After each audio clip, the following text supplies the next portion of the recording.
Sup, my fellas, don't forget to leave feedback, and enjoy the story.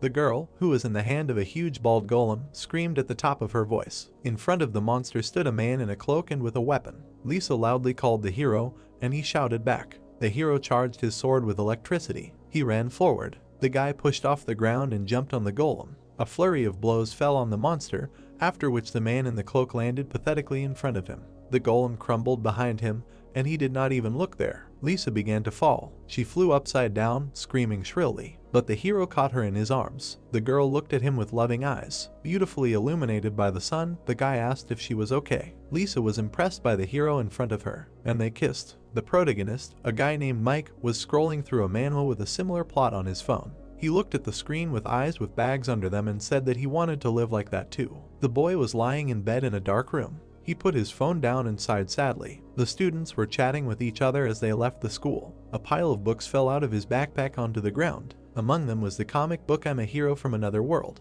Two girls, a blonde and a brunette, who saw it, considered it an abomination for an otaku. The bullies laughed that Mike only thought about this. The protagonist was sitting in the corner, surrounded by bullies. Ian, their leader, did not understand how he could even enjoy such terrible content. His friend smirked and said that such things should be burned. The blonde girl, Agnes, asked why people read such things. The brunette, Claire, thought that people like Mike were the ones who later turned into criminals. Ian hit the protagonist on the forehead with the comic book and advised him to return to reality. He looked at the protagonist with disgust and smiled, asking what would change if he was going to indulge in fantasy like this. He concluded that Mike was a worthless bastard, to which he responded with an angry look. Ian wondered what the protagonist was staring at, assumed that he wanted to die, and kicked him in the face. He smirked and assumed that Mike wanted money. Coins fell on the pavement. Ian said that the protagonist had entertained him and allowed him to take the money. Rowan, his companion, was surprised that he was throwing around money that he had taken from nerds. The group left, leaving Mike sitting alone. The brunette joked that the bully did not need her money. They were pleased with themselves, walking away from the protagonist. The bully boys were going to get a drink since they had not gotten together for a long time, with girls from another high school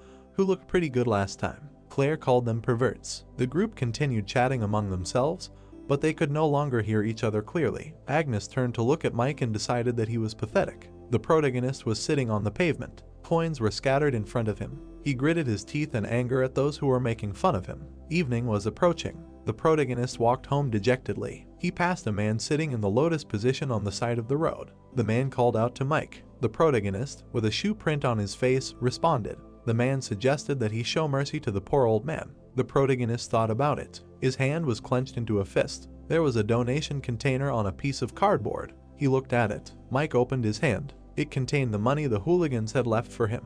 The guy looked at it as if he didn't know what to do with it. He threw it into the container, and the old man thanked him for it. The man noticed that it was not such a big reward, but he wanted to give this valuable thing to the protagonist. The protagonist was interested in what it was. The old man handed him a turquoise ball and asked him to take it. He promised that it would protect Mike's soul, and the ball lit up. The protagonist thanked him hesitantly and took the ball. He did not understand what that part about the soul even meant. The protagonist looked one last time at the poor man, who wished him to be more careful. The guy left, and the old man did not even look after him. Mike did not stop looking behind him. He saw many different strange people. The protagonist walked on, twirling the ball in his hand. Behind him, on the sidewalk, a boy was playing with a soccer ball. The protagonist was looking at the ball, and suddenly the boy rushed forward. Mike put the transparent ball to his eye to look through it. The ball rolled out onto the roadway. The traffic light turned red. The boy was going to pick up his ball. The car did not have time to brake. The protagonist saw it through the ball. His eyes widened. The boy, without even thinking, ran towards the child. He reached for the boy who was standing in the road. Then he grabbed the child by the collar of his shirt. The boy was thrown out of the way, but Mike himself was about to collide with the car in a split second. He cursed. He had to hurry, and he jerked to the side. The protagonist thought. He stopped. The protagonist refused to move anywhere out of the way of the truck. The headlights were shining on the guy. He thought that this was the end. However, he was not upset because in any case, he considered himself useless. He was constantly bullied by everyone who wanted to. He was an outcast. Wherever Mike was, he was constantly followed by bullies. He was tired of living. The protagonist's desk was always covered in curses and insults. He realized how pathetic it was. The guy remembered someone's happy face and glasses. The protagonist assumed that another world really existed, so he decided not to move. The car was already very close. Mike closed his eyes. Suddenly, he fell into pitch darkness. The truck and the boxes in it fell with him. The guy noticed a familiar glow. He turned around. There was a fragment of the ball that the old man had recently given him.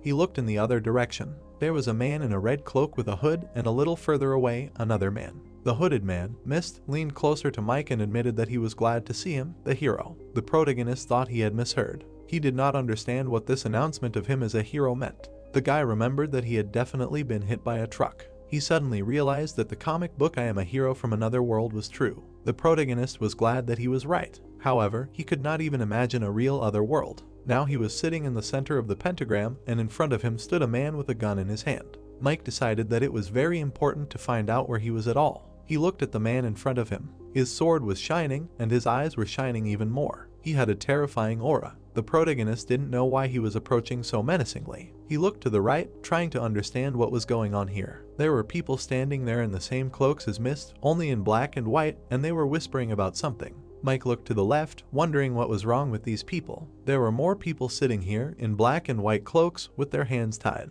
They were also whispering something. Mike was literally surrounded by them. He opened his mouth and realized that he couldn't make a sound. The guy rested his head on the ground, horrified to realize that his body was not obeying him. He couldn't understand what they had done to him. The man with the weapon was approaching. The protagonist frowned, trying to guess why they were doing this. The armed man, Azure, pointed his sword at Mike. The guy realized that they intended to kill him. Azure looked at him with an ominous blue light in his eyes, and the protagonist did not know why. The protagonist was dealt one powerful sudden blow. He fell. The pentagram, in the center of which the guy was lying, was stained with his blood. Mike did not understand why everyone was doing this to him, so he died in a pool of his own blood. Flesh. The protagonist opened his eyes. He was lying on a hospital bed, connected to an IV. He did not understand what was happening.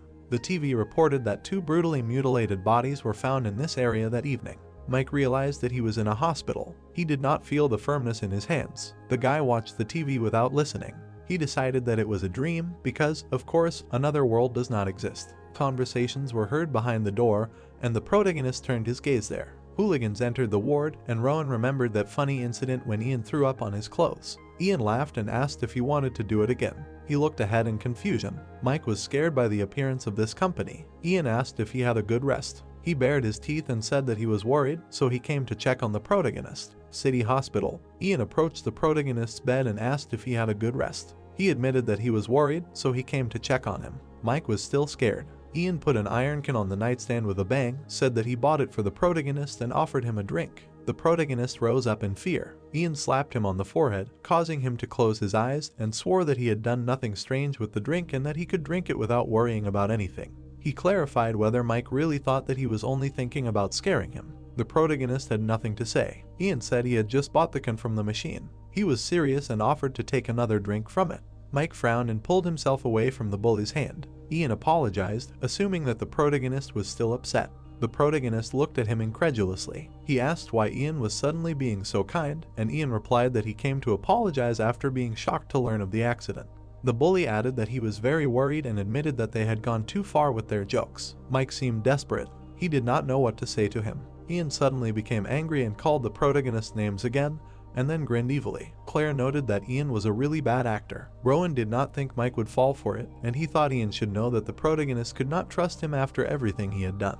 He thought that their leader had no conscience at all and left. Rick noted that this was the jackpot. Ian sat up, turned away from Mike, and cursed. He was incredibly angry that the protagonist was so distrustful, and was furious that the protagonist acted as if nothing bothered him even after coming so close to death. The protagonist was scared. Ian said that he was going to leave him alone because he heard that he was crippled, but he decided that losers have no right to be outraged, so he demanded his money back. Rowan asked Mike if he really didn't feel anything and squeezed his ankle. The protagonist was surprised. Rowan laughed, noticing that Mike really didn't react. Ian urged him to hit him harder, and Rowan obeyed. He also offered to take the protagonist to a strength show where they could make a fortune. Mike didn't understand what they were talking about. He looked ahead. The guy realized that he couldn't feel his legs. While he was being asked something, he was thinking about the accident that led to this. Ian got angry, grabbed the protagonist by the shirt and demanded an answer to his question. Mike realized that nothing was changing. Ian looked at him in confusion and laughed nervously. He decided that the protagonist was completely out of his mind. The protagonist looked into space in despair and asked himself why he was still alive. The bully slapped him on the cheeks, trying to bring him back to his senses. Mike continued to stare into space. Ian was amazed at such impudence on his part. He swung his arm to hit him and ordered him to return the money he had borrowed from him. The bully lifted the protagonist from the bed, intending to punch him. Suddenly, he felt something strange. Ian let go of the guy and puked. Mike was shocked by how pathetic it was. Rick laughed and declared that it was a failure. Rowan supported him and admitted that he knew this would happen when Ian started showing off. The capillaries in Ian's eyes bulged, his neck tensed. He covered his mouth with his hand. Rick realized that something was wrong. Claire screamed. Rowan saw blood. Ian started spitting it out, and his comrades became worried. The bully's pupil began to change shape. His hands became sharpened with claws and veins bulged. Rick put his hand on his shoulder and called out. Ian abruptly tore Rick apart with one movement. The bloody corpse fell to the floor, staining Claire's white sneakers. The girl was terrified. She slid down the wall to the floor from helplessness. Ian became like a monster with black skin. His body increased in size and tore his shirt. Claire covered her mouth with her hands to keep from making sounds. But Ian noticed her. The girl began to cry in despair. The monster screamed with its mouth full of terrible sharp teeth. Claire's blood got on Agnes, who was nearby. She trembled, not knowing what to do. She also covered her mouth with her hands, being incredibly scared.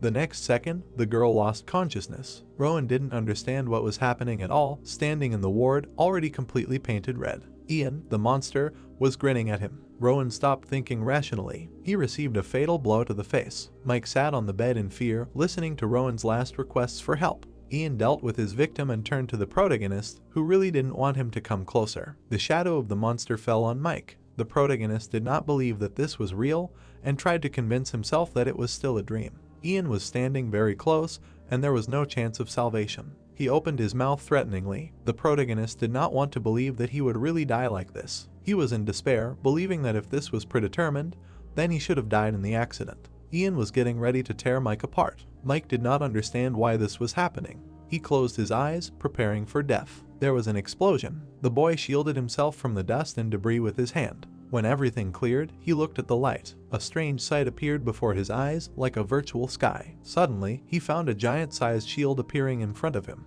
Ian turned around. There stood an injured girl, covering her face with one hand and doing something with the other. Kate opened one eye and cursed. The girl was emitting a soft blue glow. She thought she was too late, but then realized that she barely made it in time. The knight captain shouted that they had to seal the passage and hurried his subordinates. He ordered them to protect the retreat route and block everything else, as they had to protect this place at all costs. Behind it was a magic circle. The man in the white cloak, Diego, told Alice, who was sitting in the magic circle and holding Mike in her arms, that they didn't have much time. He reminded them that the Demon King and his army would soon be arriving to steal the summoning ring, enter the intermediate realm, and kill the hero who would become a threat in the future. The knight captain said that he and his soldiers would not let them through and urged them to run quickly. Diego added that Alice should hurry. He was a gray-haired man with a beard and mustache. Diego instructed the girl to go with Mike to the intermediate realm and seal the crack there so that the Demon King's army could not pass through while they bought time for the hero to recover his strength. Alice stated that he,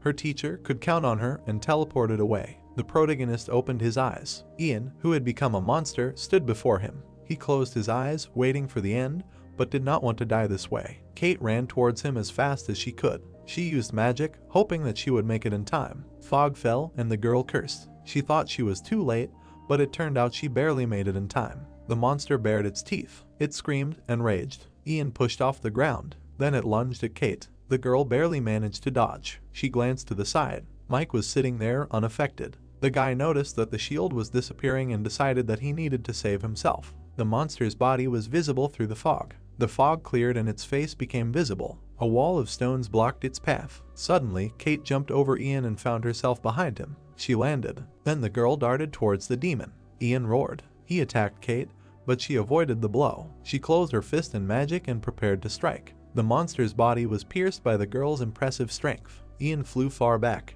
He crashed into the wall. His hands regained their normal appearance, and his whole body turned back into a man. Dust and crumbs from the walls showered Ian. Kate approached him, not understanding what had happened. She turned over her shoulder. Magic was emanating from the shield. It began to disintegrate. Mike did not understand what was happening at all. He noticed a girl in front of him who was looking at him. The guy recognized Kate, but he did not know why she was here. The protagonist came to his senses and wondered where Yan was. Then he saw him sitting unconscious by the broken wall. The protagonist was surprised that he was the same again. Mike asked what was going on here. Kate looked at him. She noticed bandages all over the protagonist's body, on his neck, arms, and legs. The girl asked if he was injured and could move. The guy thought that she should have seen that he was unable to move. He decided that she was mocking him, even in such a situation. However, Mike doubted that it was really Kate in front of him because the atmosphere between them was not tense and even her eyes seemed different.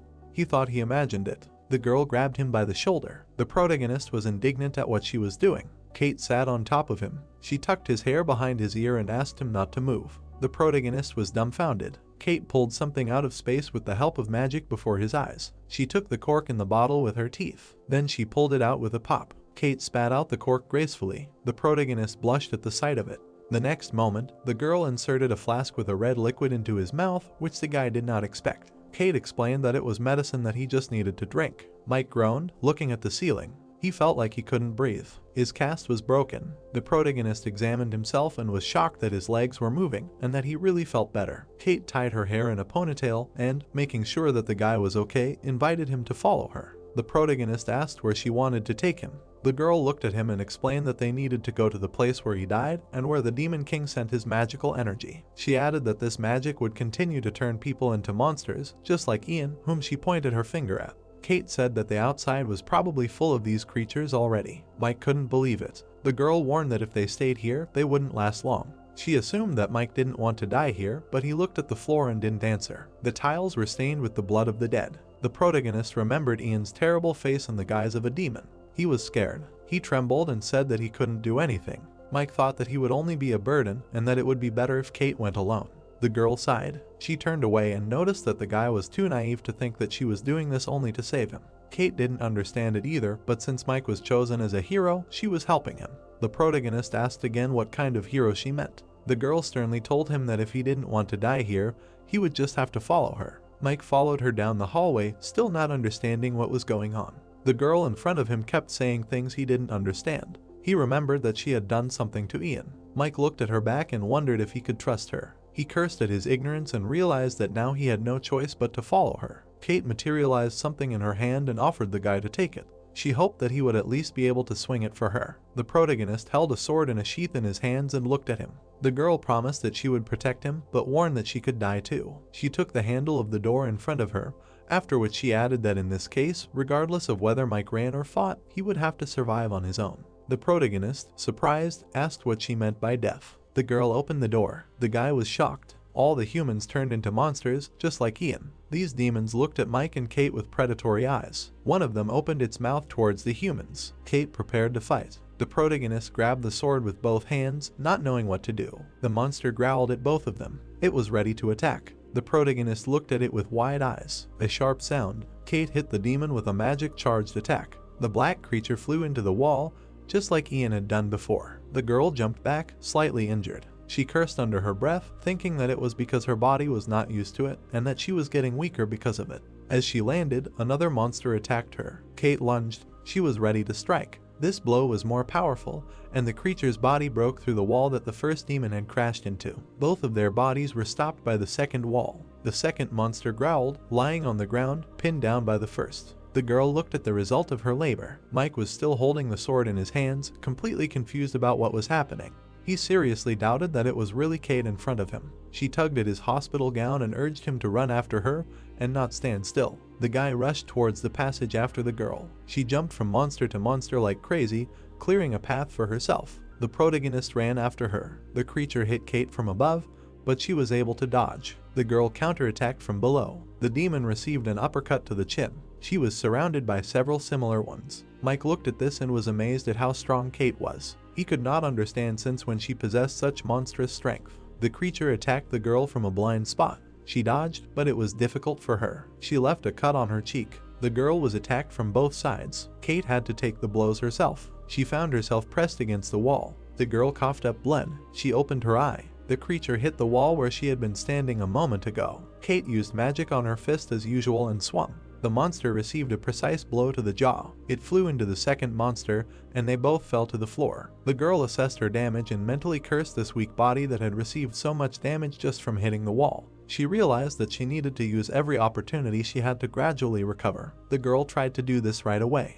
The crack in the wall behind her was getting bigger from the blows from behind it. The concrete was pierced by the black creature's fist, and Kate managed to hide behind a whole piece of the wall. She looked at the enemy in horror. The next moment, she was pinned to the wall by his huge hand. The girl did not have time to react. She seemed like a doll in the palm of this demon. Kate dropped the vial with the healing liquid. Mike continued to watch from the side. He realized that things were bad and Kate had lost. He was desperate and scared at the thought that she was dead. The girl coughed and the protagonist noticed it. He was glad that she was still alive. The guy pulled the sword out of its sheath and shouted her name. After that, he plunged the blade into the monster's leg, which was at chest level. The creature turned around, sensing something. The protagonist looked up at the enemy. He didn't know what to do now. The monster angrily threw Mike away from itself. The protagonist met the wall. He coughed up blood. The guy felt like he couldn't breathe. He couldn't understand how Kate fought these creatures. The protagonist tried to catch his breath. He decided that this was some kind of nonsense because the girl could somehow fight them with her bare hands. The protagonist was shaking.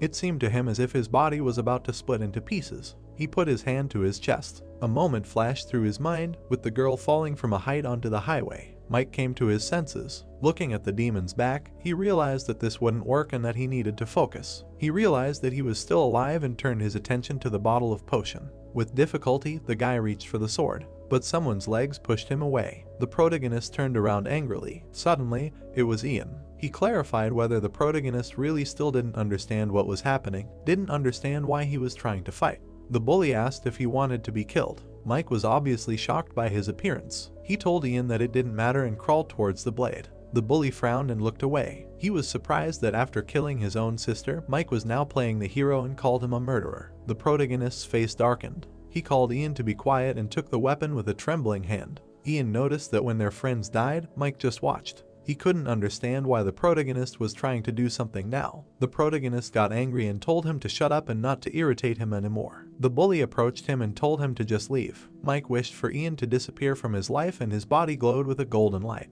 He slashed at the bully with his sword, calling him some unpleasant names before leaving. Now the only obstacle in front of him was this monster. Kate was lying on the floor unconscious. The protagonist ran forward. The creature noticed the light approaching it. It was the protagonist's shining golden blade. Mike exclaimed that from now on he would not hesitate any longer and struck the monster. All the demons behind him further down the corridor, not only this one, felt the power of this attack. The creature growled. The rest were carried away, cut in half. Mike was amazed at what he did, watching the black bodies. His eyes also glowed gold. The guy stuck the sword into the tile. He grabbed his chest, wincing in pain. In the hallway full of demon corpses, he was kneeling, trying to stop the pain. Kate's eyebrows tightened. Then she opened her eyes. She raised herself up on her elbows. Mike noticed that the girl had woken up and asked if she was okay. Kate asked what happened to that demon. The protagonist replied that he didn't know for sure and that he suddenly felt a sharp power. Kate was surprised that it happened right now and clarified how exactly. She admitted that it happened faster than she expected, however, that was even good. The guy shared his worries about all those people whose blood was splashed on these walls. He understood that the bodies of everyone lying in this hallway would not return to life, but he wanted to hear confirmation. The girl said that it was true and stood up. She doubted that Mike would want to die instead of them, so she advised him not to think about it too much. Kate sternly added that if the protagonist wanted this to stop, they needed to act quickly. She stated that they could not afford to be sentimental at this moment. The protagonist looked at her, but could not think of a way to argue with her. He stood up from the ground with difficulty and groaning. Kate thought that he was hurt. The guy started talking about that monster. The girl interrupted him, realizing what was going on, and said that he should have told her right away that he was in pain. She called him an idiot, but handed him a healing potion. Mike took the flask and apologized to her. He suddenly coughed and sank to his knees. Kate was worried about him. The protagonist closed his eyes. He said that his chest was pounding. The girl wanted to see and opened his robe. The protagonist was outraged by what she was doing. Kate was surprised. She saw a hole in his chest with a web of cracks coming from it. The girl clarified if it really started during the battle. She assumed that these were the consequences of awakening, but she did not remember anything like this ever happening. Kate admitted that it was the first time she saw something like this. She believed that the protagonist's body could not cope with such power. Mike asked if it could be fixed. The girl looked at the hole again and advised to refrain from using power for now and just in case take an elixir that could reduce the pain. She went further down the corridor, saying that there was a way to solve this, but not here. Kate urged Mike to follow her since they had spent enough time here. They advanced, and the girl threw enemies around like before. Demons first met Kate's fists and then the walls. She nailed the last monster on the floor. The girl was out of breath from the strain. Mike followed her. Kate, standing in front of the door, said that she was glad that they were finally going outside. However, for some reason she was in no hurry to open the door. The protagonist noticed why. It was clear from the panoramic windows that the same horror was happening outside. The man saw Mike and Kate inside and started knocking to be let in. He was crying and desperate, asking for help. The protagonist immediately reached out to him. At that moment, the monster grabbed the man by the head and slammed it onto the asphalt. Mike was shocked by this sight. The creature in front of him killed the man who had just asked them for help. The protagonist looked and could not believe his eyes. Someone else was running along the road in one sandal, having lost the other in her haste. It was a woman with a child in her arms who was running away from the monster. She was screaming and asking for help, trying to escape from the chase. Mike watched her running past. He gritted his teeth in anger. The guy rushed forward, and Kate asked where he was going. She tried to stop her, but she didn't have time. The main character was already at the exit. Two demons blocked her way, and she had to deal with them. The woman ran on, looking back. Suddenly, she tripped. The mother fell on the asphalt, dropping the child from her arms. The girl opened her eyes and worried about her mother. Her mother hoped that Marie was okay. The demon was already next to them. The woman looked at it in horror. The monster was ready to kill her. She closed her eyes. The creature's fist met the steel of Mike's blade. He blocked the blow with difficulty. The mother thanked him, picked up her daughter in her arms and decided to run away from here as quickly as possible. The girl admitted that she felt strange. Her hand began to turn black. The mother thought that she was hurt. Marie grabbed her tighter, and the woman did not understand what was happening. The protagonist grabbed the guard of his sword. He attacked the monster in front of him. The guy defeated it and leaned on the weapon from impotence. His heart ached again. The protagonist turned around. He saw something terrible. The bloody hand of the monster that had recently been a girl, Marie, and had now killed the woman who was her mother. The woman was lying on the ground and not moving. Marie had already lost her mind. She was covered in blood. Mike was horrified and desperate. The guy was dragging someone's body along the ground. Mike opened his mouth in shock. The monster stopped abruptly. The protagonist looked ahead in fear. The monster furiously attacked the hero and he thought about why. He continued to think in surprise how it happened. The hero flew sharply to the side. He fell with all his might on his back to the floor. Blood spurted from his mouth. Something turned on the guy. He opened his eyes wide.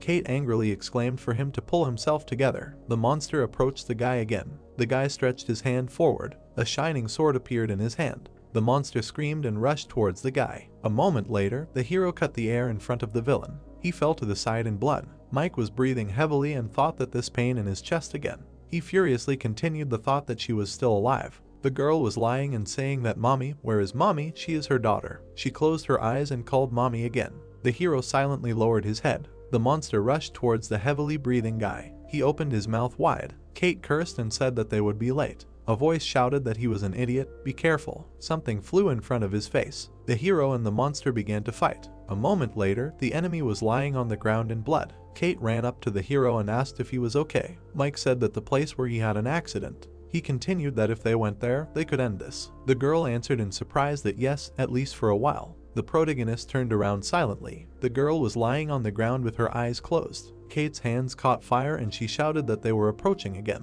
She continued that she didn't know what he was thinking, but they had to hurry. Staying here was just a waste of time and energy. Mike ran to the side shouting that they were coming here. The girl ran after him and shouted for him to wait.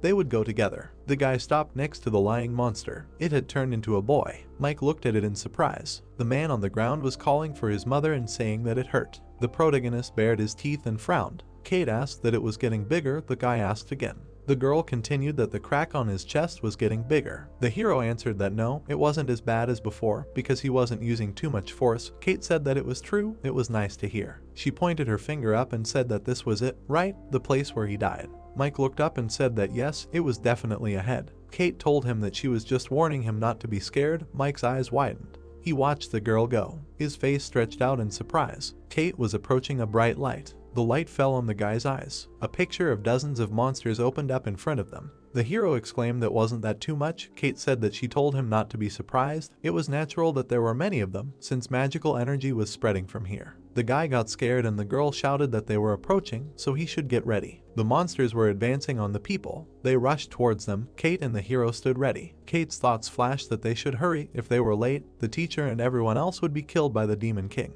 Blue flames flared in her hand. Before everyone died, the man lay powerless on the floor. There was blood under his fingers. The man's eyes rolled back. Footsteps were heard nearby. Azur put his weapon to the man's neck. He grunted in pain. Azur's eyes burned with rage. The man in the passage said that it was enough. The girl walked and said that she still had a few questions for this old man, and he was surprisingly alive. They hadn't seen each other for a long time. Yes, a sage. The girl looked ahead and the man exclaimed her name. The monsters rushed at Kate and the hero. The girl furiously said that she would break through, let him follow her. The guy asked again in surprise and asked to wait. She quickly ran at the monsters. A moment later, she hit them with magical energy. She dealt with the enemies one by one. The energy hit them, knocking them off their feet. It flashed through her thoughts that it was good. Her body had more or less gotten used to it. She jumped up in response. The monster swung at the protagonist. He abruptly lunged downwards. The monster's entire body was torn apart by the blade of the sword. The guy thought with displeasure, and what about Kate? He continued to think that she was already so far away. Really, with the wound she received in the hospital, everything is already fine. The girl thought intently, where is she? It is definitely somewhere in this area. Her eyes widened. The girl noticed a crack and continued to think that she found it. She needs to hurry and close the crack. A bright glow raised smoke around. Mike covered himself from the dust with his hand. He looked at what was happening and said what she was suddenly doing. Because of the dust you can't see anything. Someone grabbed him by the shoulder. Kate said that she would throw him in that direction, so let him not resist. The hero asked again and the girl answered that there was no time to deal with them one by one. This is the shortest way. She rushed forward screaming that let's go. The guy exclaimed in shock for her to wait, and what was she doing? The girl threw the hero and he flew screaming. The guy was flying and thinking what the heck, she didn't really explain anything and just threw it like that. Well, if it goes on like this he might land among the demons. He was flying down screaming and thinking he was falling. There was a flash under him. The guy was flying down fast. His foot touched the ground. Smoke rose from the fall. Kate was holding the protagonist in her arms. They were standing right next to the crack. Her thoughts flashed that they had finally arrived. Thank God the crack hadn't opened up completely yet. If they closed it, the Demon King's army wouldn't be able to get here right now. She turned to the guy and continued her thought that then they could buy time to prepare for the decisive battle with the Demon King. She created a magic sphere and thought that's it. The girl thought that his revenge too. A moment later she screamed piercingly. A huge sphere formed around them. The monsters fell to the ground. Screams were heard around. The girl thought that it would not be possible to hold the shield for long during this time. She continued the thought that they should close it from both sides together with the teacher who would be waiting at the summoning circle. The guy with difficulty knelt down. He knelt and thought that everything happened so quickly, he did not have time to understand anything. He had just flown. A moment later, he turned around and thought what was happening. He continued the thought that the demons were falling. Why were they falling? It was because of Kate. The girl stretched out her hand towards the crack. It began to tighten more and more with each passing second. Her hand began to melt. Someone said that this was impossible. The girl's eyes widened. Someone grabbed her by the throat and she closed her eyes. Kalia said if she knew how much effort she had put in to make this crack. The voice exclaimed that the witch, how is she here? Kate fell to the ground thinking that she was weakening. The crack had opened completely, otherwise she wouldn't have been able to pass to this side. Kalia towered over her and said that it was her, the mortal girl who was next to the old man. In that world, she thought she saw her corpse. She also had only her soul passed over that old man. She wondered what his plan was. Was it really just to buy time by closing the crack? Kate thought in bewilderment that she had the same. Then really, she continued thinking that as she thought, the life energy of all the fallen demons was gathering in this woman. Kate thought that she came here not because the crack had opened completely. She, like Kate, had only her soul passed over. She had restored her body with the life energy of the demons. She looked at Kalia and thought that if the crack had not opened yet, they still had a chance. Someone called Kate. Mike knocked Kalia down with a punch. She widened her eyes. The protagonist frowned with anger. He turned to the girl and asked if she was okay. Kate answered affirmatively. Kalia came up and asked that he was still alive, a hero. The guy opened his mouth and thought that this was for sure. The man in the cloak said that he was welcome. Kalia continued that he was a hero. The guy thought that this woman was with the man who killed him in that world. He asked if it was because of her that everything was happening. Kate answered that it was. Kalia thought about it and asked if they really wanted to continue.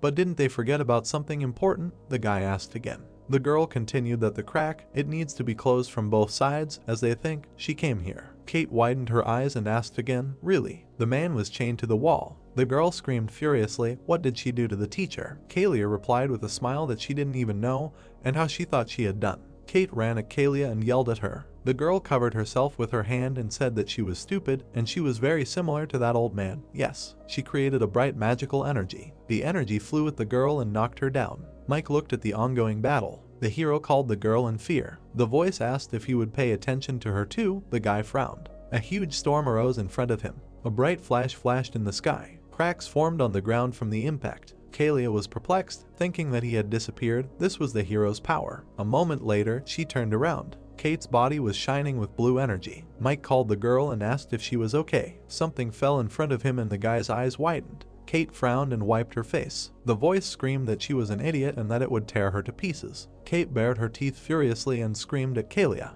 The girl smiled and thought that she was using potions to recover since she couldn't use healing magic. I wonder.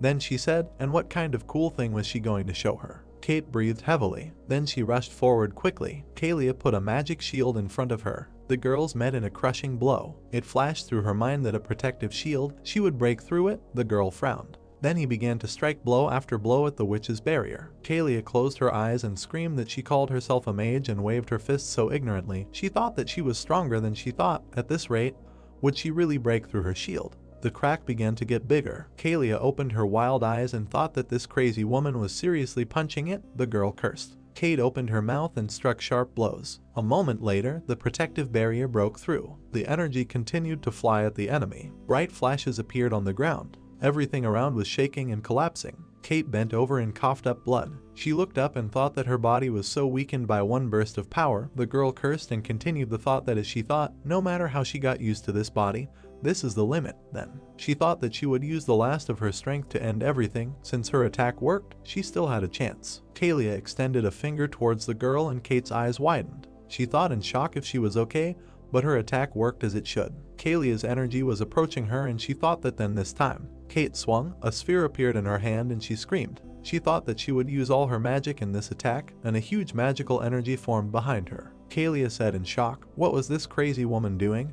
And thought that he was so big that she would not be able to dodge him. Kate's power energy towered over Kalia's barrier. The girl screamed for it to disappear. Kalia began to scream in pain and twist from the energy. She frowned and screamed in rage. A bright flash flashed above them. Kate landed on the ground and a huge pothole formed in front of her. The girl fell to her knees. She was breathing heavily and said that it was over. She knocked down this witch. A moment later, she turned around. A deadly beam flew through the air. Someone from the smoke said that her attack caught her off guard, as expected of an old man's disciple. Anyway, it was all just a meaningless fight. Kalia continued with a smile that besides, if they were just talentless, everything would be fine, but they were also very cowardly, and that she meant that they resurrected the hero again. Kate grinned. The girl asked what they were going to rely on the hero again. The voice said that they wanted to give this kid their powers so that he would take revenge instead of them. Mike called Kate. The voice continued that yes, they have no conscience, or they are not smart enough. They destroyed the last hero and are going to do the same again. Kate furiously screamed at her to shut up. Kalia extended a finger forward and told her not to strain herself. She had just exhausted all her magical power. Even if she destroyed her body again, it would be useless. Kalia towered over her and said that she could create this shell over and over again because it was here. She smirked and said that there were plenty of materials for this. The guy thought that he couldn't let the hero get in the way like last time. He continued to think that he should let this kid play with the demons. Mike turned around abruptly. The monsters rushed at him and he thought that they suddenly stood up. What the hell was going on? This was also that woman's doing. The voice said that the hero was busy now, so Kalia frowned. She continued that they would finish everything here. Kate swallowed. The guy thought in surprise that no, if this continued, they would both die. This woman, Kate had definitely destroyed her, but it seemed that she had resurrected. He continued to think that this meant that she could not be defeated by normal means.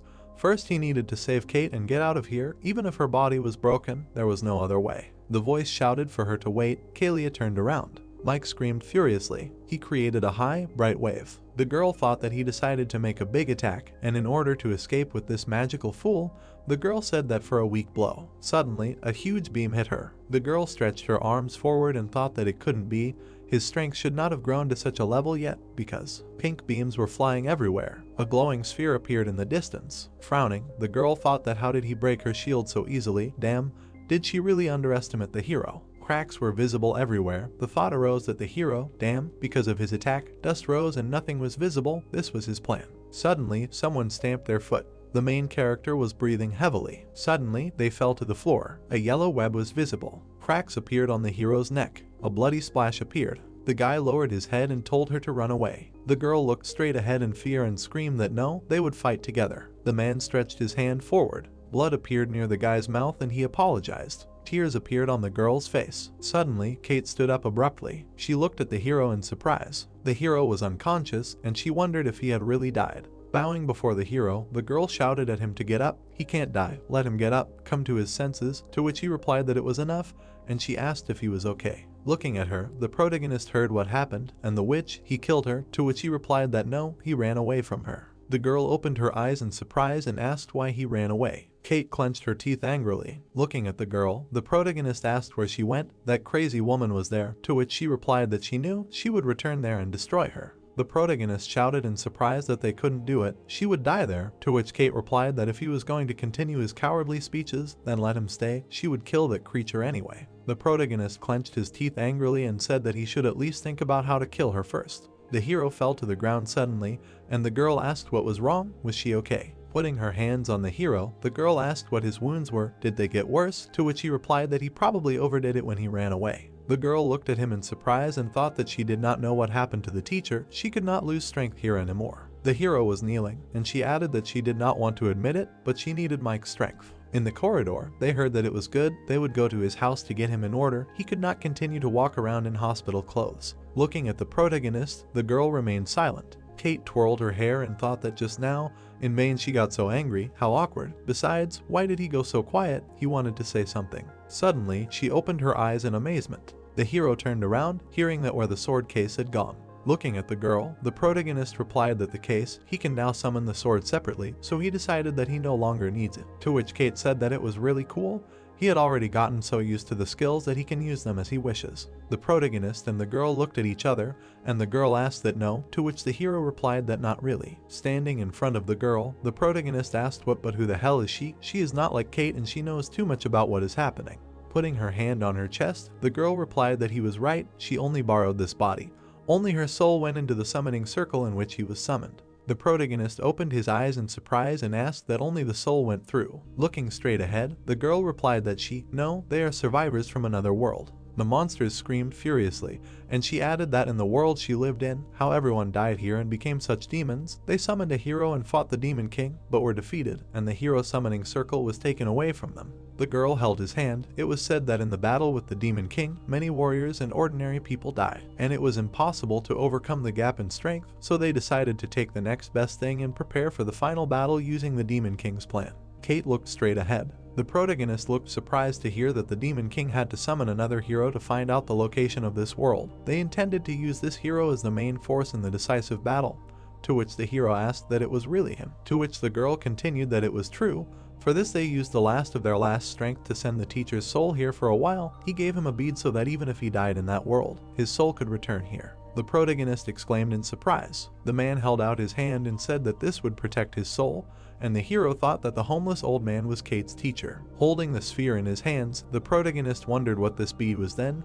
That's why it was in his pocket when he woke up. The hero lay on the floor and thought that, and as expected, the Demon King ordered him to be killed right after he was summoned, and then tracked the energy by which he came to that world, and found the location of this world. The girl held the hero. It was said that in order for their plan to succeed, they needed someone to help the hero and protect him from the demons until he gained his full power. So they took advantage of the Demon King's carelessness and briefly captured the summoning circle, tracked the coordinates by which they summoned him, and she came here. The hero looked up and asked what, but why did only her soul pass? That woman looked the same as in the previous world, right?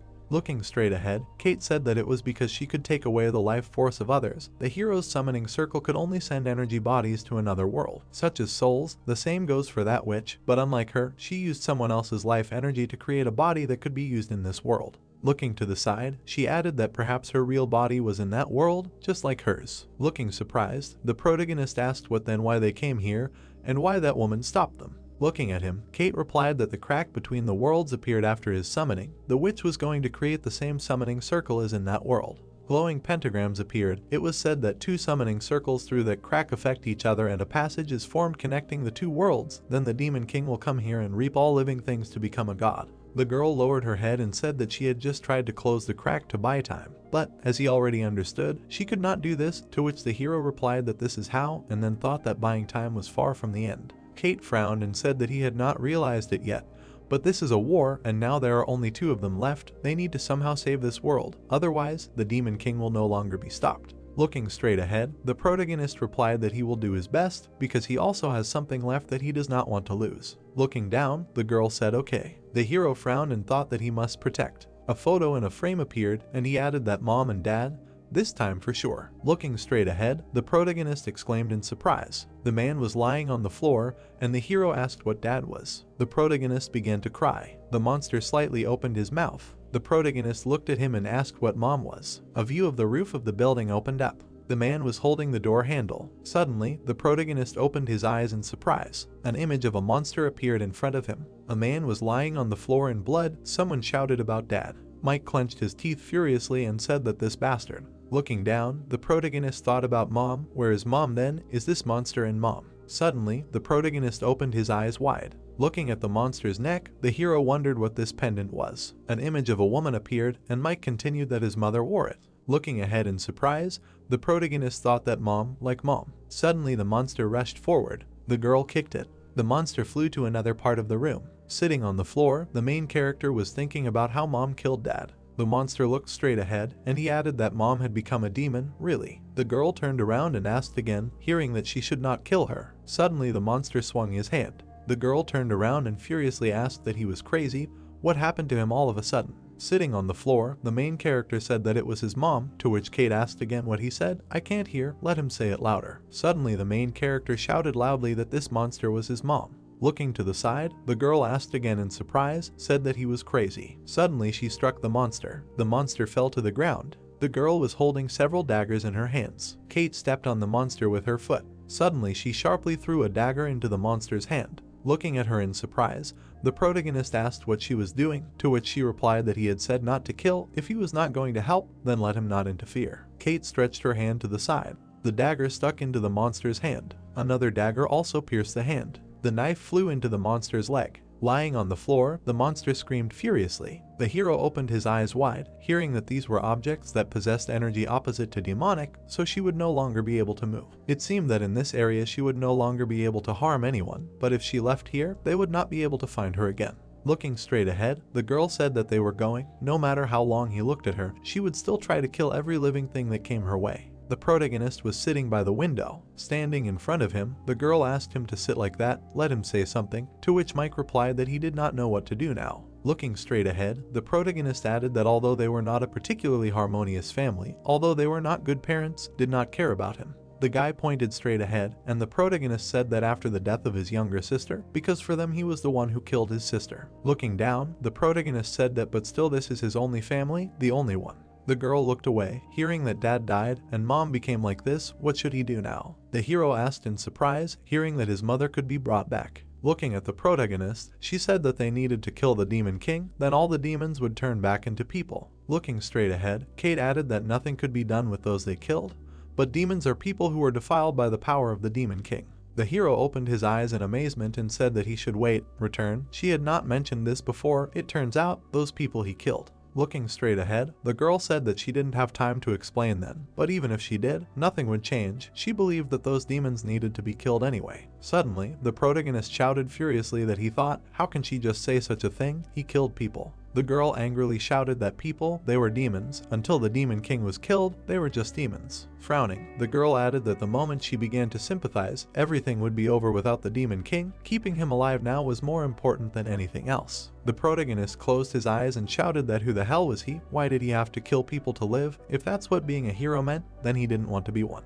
Suddenly, the protagonist turned to the side. The girl told him not to be mistaken. He was lucky to become a hero. The girl clenched her fist tightly and said that some people were forced to just watch their loved ones die because they didn't have the power like he did. No matter how much they wanted revenge, they didn't have the power, so they had to just hope and believe. The hero's eyes widened when he heard that so many people had to sacrifice themselves to protect that power. The girl's eyes filled with tears and she said that but he was going to sit there and whine about how his hands were dirty. The protagonist looked at her in surprise. Suddenly the girl turned away and the protagonist said that he was. The man looked at him and said that he should run, you fucking murderer. Mike lowered his head and wondered if he was still trying to run. Looking at the floor, the protagonist said that he understood, asked what he needed to do. Kate closed her eyes. Suddenly she looked straight ahead. Cracks appeared on his neck. It was said that the cracks that appeared on his body, they must remove them so that he can fight the demon king. Now they do not know what risks will arise if he uses his power. There are also many restrictions. Putting his hand on his chest, the protagonist asked that yes, when they were in the hospital, she said that there is a way to solve this problem. Yes, to which she replied that yes. As she said, these cracks are most likely a reaction of his body, which is not able to withstand the power, so he just needs to just find the original power and balance it.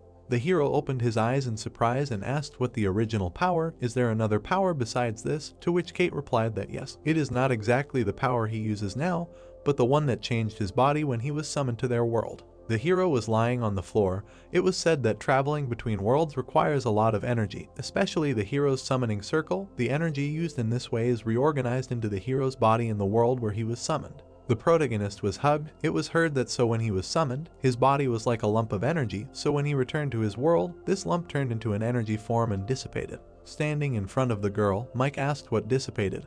But what to do then? To which she replied that they say that the body is reconstructed according to the hero's soul data, so perhaps traces of his soul remain somewhere. Looking to the side, the protagonist asked what but if it was not the hospital he was in, and not his home, the only place left was school, to which she replied that she thought it was more likely. The hero, standing by the window, asked what then they would go to school, to which Kate said to wait.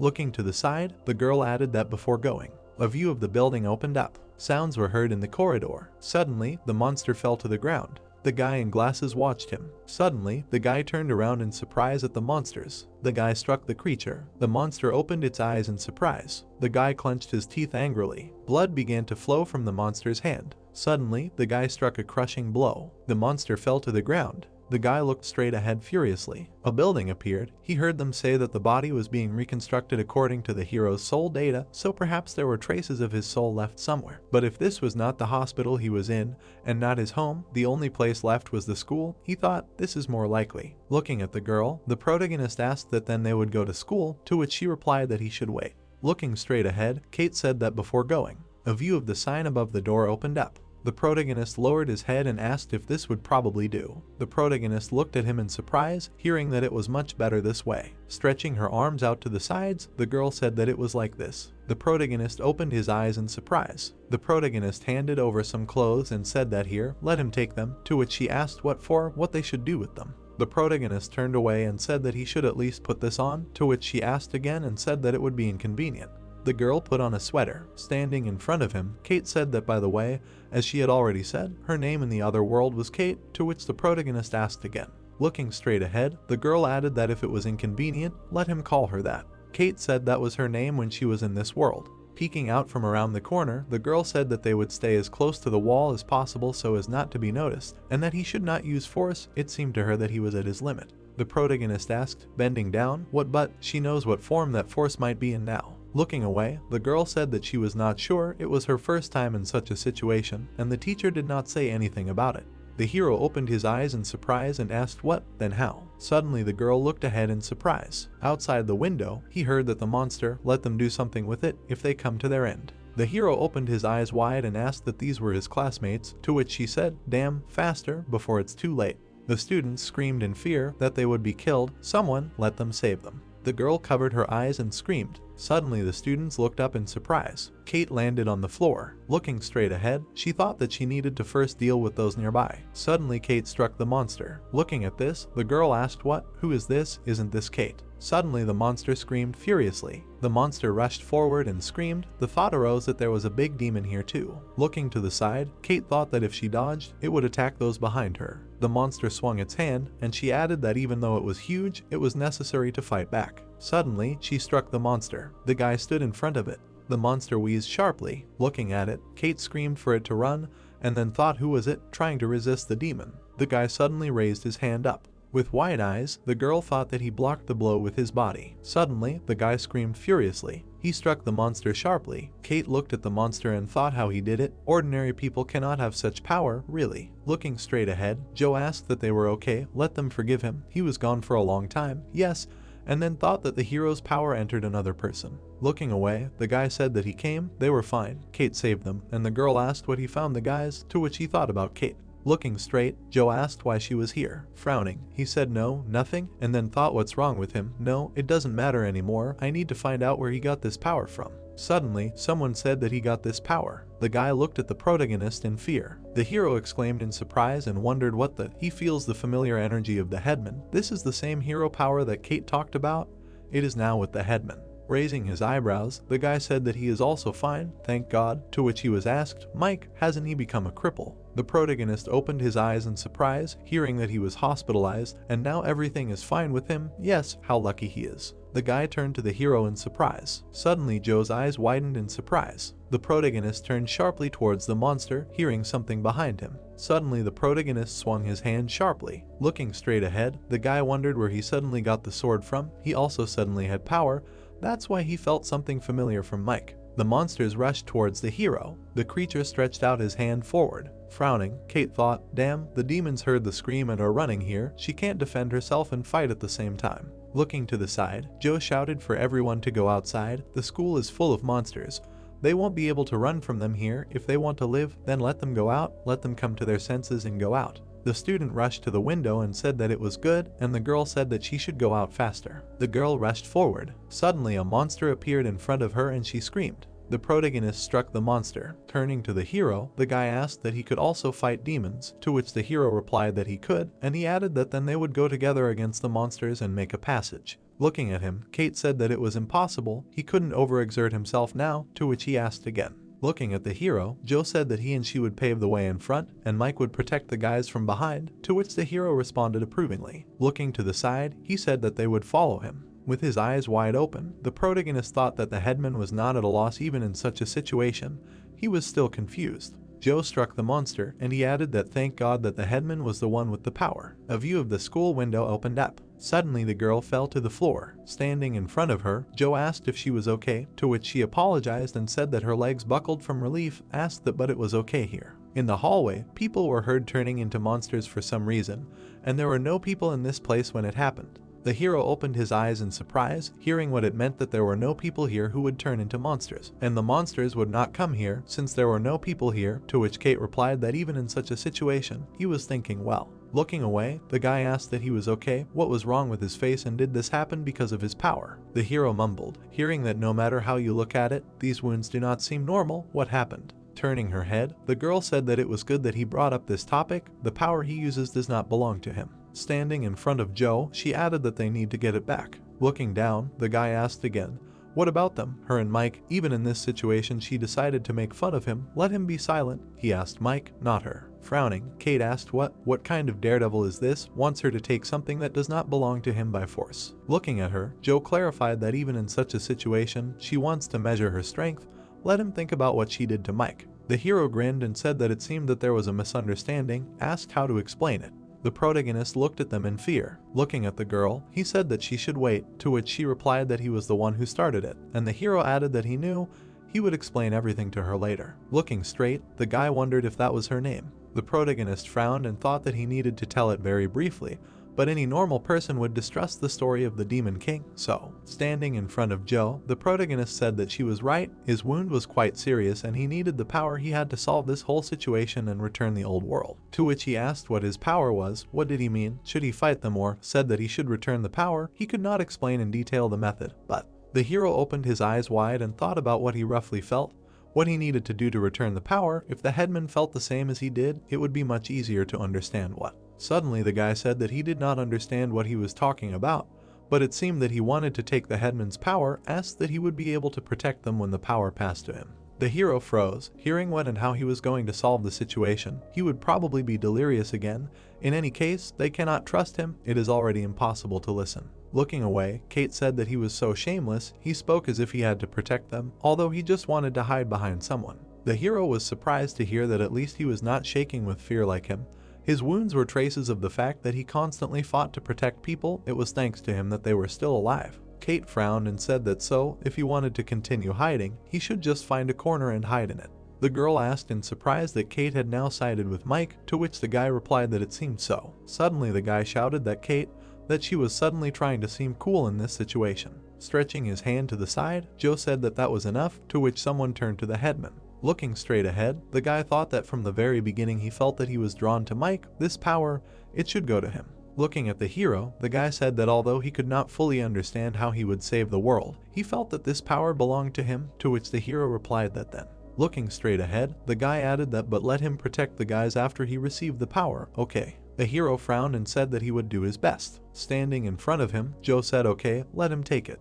The protagonist looked down and fell silent. The guy looked at the protagonist's hand in surprise. Looking at him, Kate asked why he was hesitating. The protagonist clenched his fist and said no, they would take this power later. Looking at him, the girl asked what was he suddenly crazy about, to which the protagonist replied that well, there are quite a lot of people here, if he received the power and his wound does not heal, then the situation will become dangerous. The girl angrily asked about how, even so, how long he was going to remain in this state. She said that there was much less time than he thought. The girl looked at them and said that forgive him for interrupting, she just remembered something that happened before everything happened. The girl was sitting at her desk. Looking to the side, she asked what it was. A notification came on the phone, and she added that it was an evacuation. Suddenly, the girl opened her eyes in fear. Looking at Joe, the guy said that yes, he also received that message, and the girl added that the monsters appeared at school right after him, to which Joe replied that it was true, it seemed that he received it too. Looking to the side, Kate asked what the shelter was. He did not think that they still exist, and the hero said that but still it was something, to which she added that she did not know.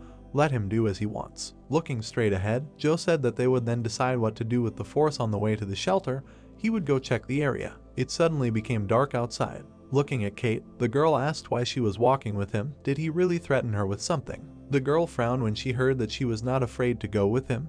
He was definitely fine, and then thought what the hell Mike was thinking. No matter how you look at it, he couldn't understand in a situation where he didn't know what could happen to his body. The girl stood up and thought that this wouldn't do. She needed to go and ask in person, and she was asked that she was going to the toilet to go with her. Looking at Kate, the girl said that he should wait. Looking to the side, the girl asked that they were friends, to which she asked again that she felt uncomfortable, that he should forgive her. Frowning, Kate thought that she was worried about the reason why they treated Mike so badly. Suddenly, she abruptly opened the door and turned to the hero. Taking a step forward, the girl asked why he went where he couldn't be found, to which the hero clarified that they were already leaving. Putting her hand out to the side, the girl said that no, what he said then, he definitely understood what she told him before coming here, they don't know what could happen to him. The protagonist looked at his hand and said that he had already gotten used to this power a little, so it would be fine if he only used a small part of it, and they would protect them together. Frowning, Kate asked that there were definitely no other reasons. Looking straight ahead, the protagonist asked what the headman thought of him. Looking to the side, she answered that well, he was smart and a good leader, although there. The hero fell silent, hearing that really. Suddenly, Kate furiously asked that he was crazy after everything she told her. He was thinking about it again, said that even if he had the power of a hero, this power was completely different from the one he had. Pointing to the hero, she added that as she had already said, the power in the headman's body was only the energy that reconstructed his body, and the power he possessed was the power that came from the dark space when he was summoned to their world. This power could only be obtained by the chosen hero, so if he died, this power would disappear, no one could obtain it in his place. Standing in front of the girl, the protagonist asked that if so, shouldn't she have the power of a hero, since she also came through the summoning circle? To which she replied that no, it was impossible, she was not in that space, but immediately got into this world. She did not see and does not know about what is there. Looking to the side, Kate said that she did not have such an opportunity. Lowering his head, the protagonist said that the opportunity, why does he have it, why not him or the headman, asked that he is definitely suitable, he can handle it. Suddenly the girl looked to the side. The protagonist lowered his head down. An image of a girl appeared. Standing in front of her, the man asked that something happened. The girl lowered her head and said that she tried so hard, but she was still not chosen, asked that she did not have enough skills for this. Looking at her, the teacher said that of course not, she is his best student, to which she replied that there is no need to lie. Looking straight ahead, the man said that he should listen carefully, innate qualities. Looking away, Kate said that the innate qualities of a hero are not something specific, it does not matter whether he has powers or not. What matters is that he has a desire to save people. Even the smallest actions coming from this desire, collected together, will move the world forward. The main character opened his eyes in surprise. Looking straight ahead, the girl said that he should stop trying to behave nobly and go back. She is uncomfortable with people she does not know. To which he replied that thank you, do not worry, he was not going to give up again. Just thinking about it, just in case, then thank God. The girl walked down the corridor. Suddenly, Kate opened her eyes in surprise. The guy looked away and said that here she is, to which she thought, what, why is he here? Rushing forward, Kate thought that she needs to get out of here before he starts again. Looking at the girl, Joe apologized for what he said then. It seems he mistook her for someone else, to which she asked again. Standing in front of her, Joe said that he did not understand everything completely, but she was not Kate. Her eyes were a different color and Mike called her by another name, to which she replied that he heard. She would accept his apology, because she was rude then too. Looking straight ahead, the guy thanked her for standing up for Mike. Looking away, Kate said that she just got mad when people only cared about themselves, and then thought that, well, she hoped that this brat Mike did not have useless thoughts anymore. Standing in the hallway, she added that she hoped he would collect his thoughts at least for the sake of what they had to do. The protagonist stood by the window and said that if he died, everything would end. He should not give in to weakness. Suddenly, the protagonist raised his head in surprise and asked. The protagonist looked away. Hearing that he was in his room, she came in.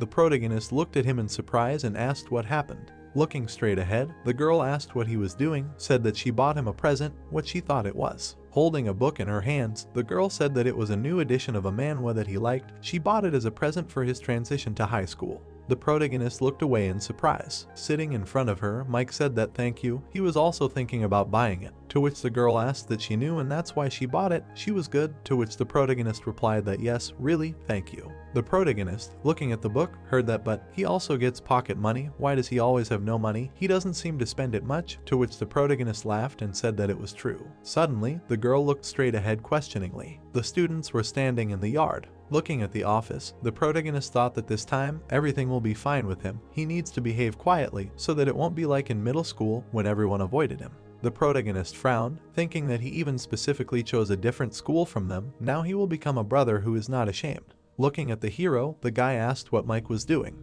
Ian smiled and said that it was really good that he transferred to this school at the last moment. He was in a bad mood because he couldn't get into the school he wanted. But how lucky he was, to which the hero thought that he definitely said that he would go to another school. The protagonist was surprised to hear that he was also in grade 3. Putting his hand on the hero's shoulder, Ian said that he didn't tell anyone what school he would go to until graduation. But in the end they met again, and he was already thinking where to get money for entertainment. The protagonist's eyes widened and he wondered why everything had become like this again. He had tried so hard to run away so that he wouldn't be bullied like in middle school. Looking at them, the guy asked who they were, what they were doing near the class, to which Ian asked who they were. Looking straight ahead, Joe asked that they had decided to act like idiots from the very first day of high school. There was no need to ruin the atmosphere from the very first day, let them stop. Ian angrily clenched his teeth and asked what and who he was to show off from the very first day. Joe frowned and asked what he was going to do after he found out. He wanted to go out right there and then, to which the guy replied that if he wasn't sure he was ready for it, then he shouldn't interfere. Ian looked at him angrily and wondered if this brat, he was even bigger up close, was he a man or a gorilla? The guy turned around and said okay, let him get lost, act like a hero as much as he wants, and then thought that he was showing off from day one. The guy asked what he chickened out of, to which Ian replied that who chickened out, he was just lazy, and the student said that he definitely chickened out. Among the students, a murmur was heard. What happened? Wasn't it Yan, the same one, known since middle school? Yan chickened out or something. Was he crazy? The student approached Joe and asked if he was also in this class, said that he was also in grade 3, was counting on him, to which he replied that yes, he was too. The students lined up around him.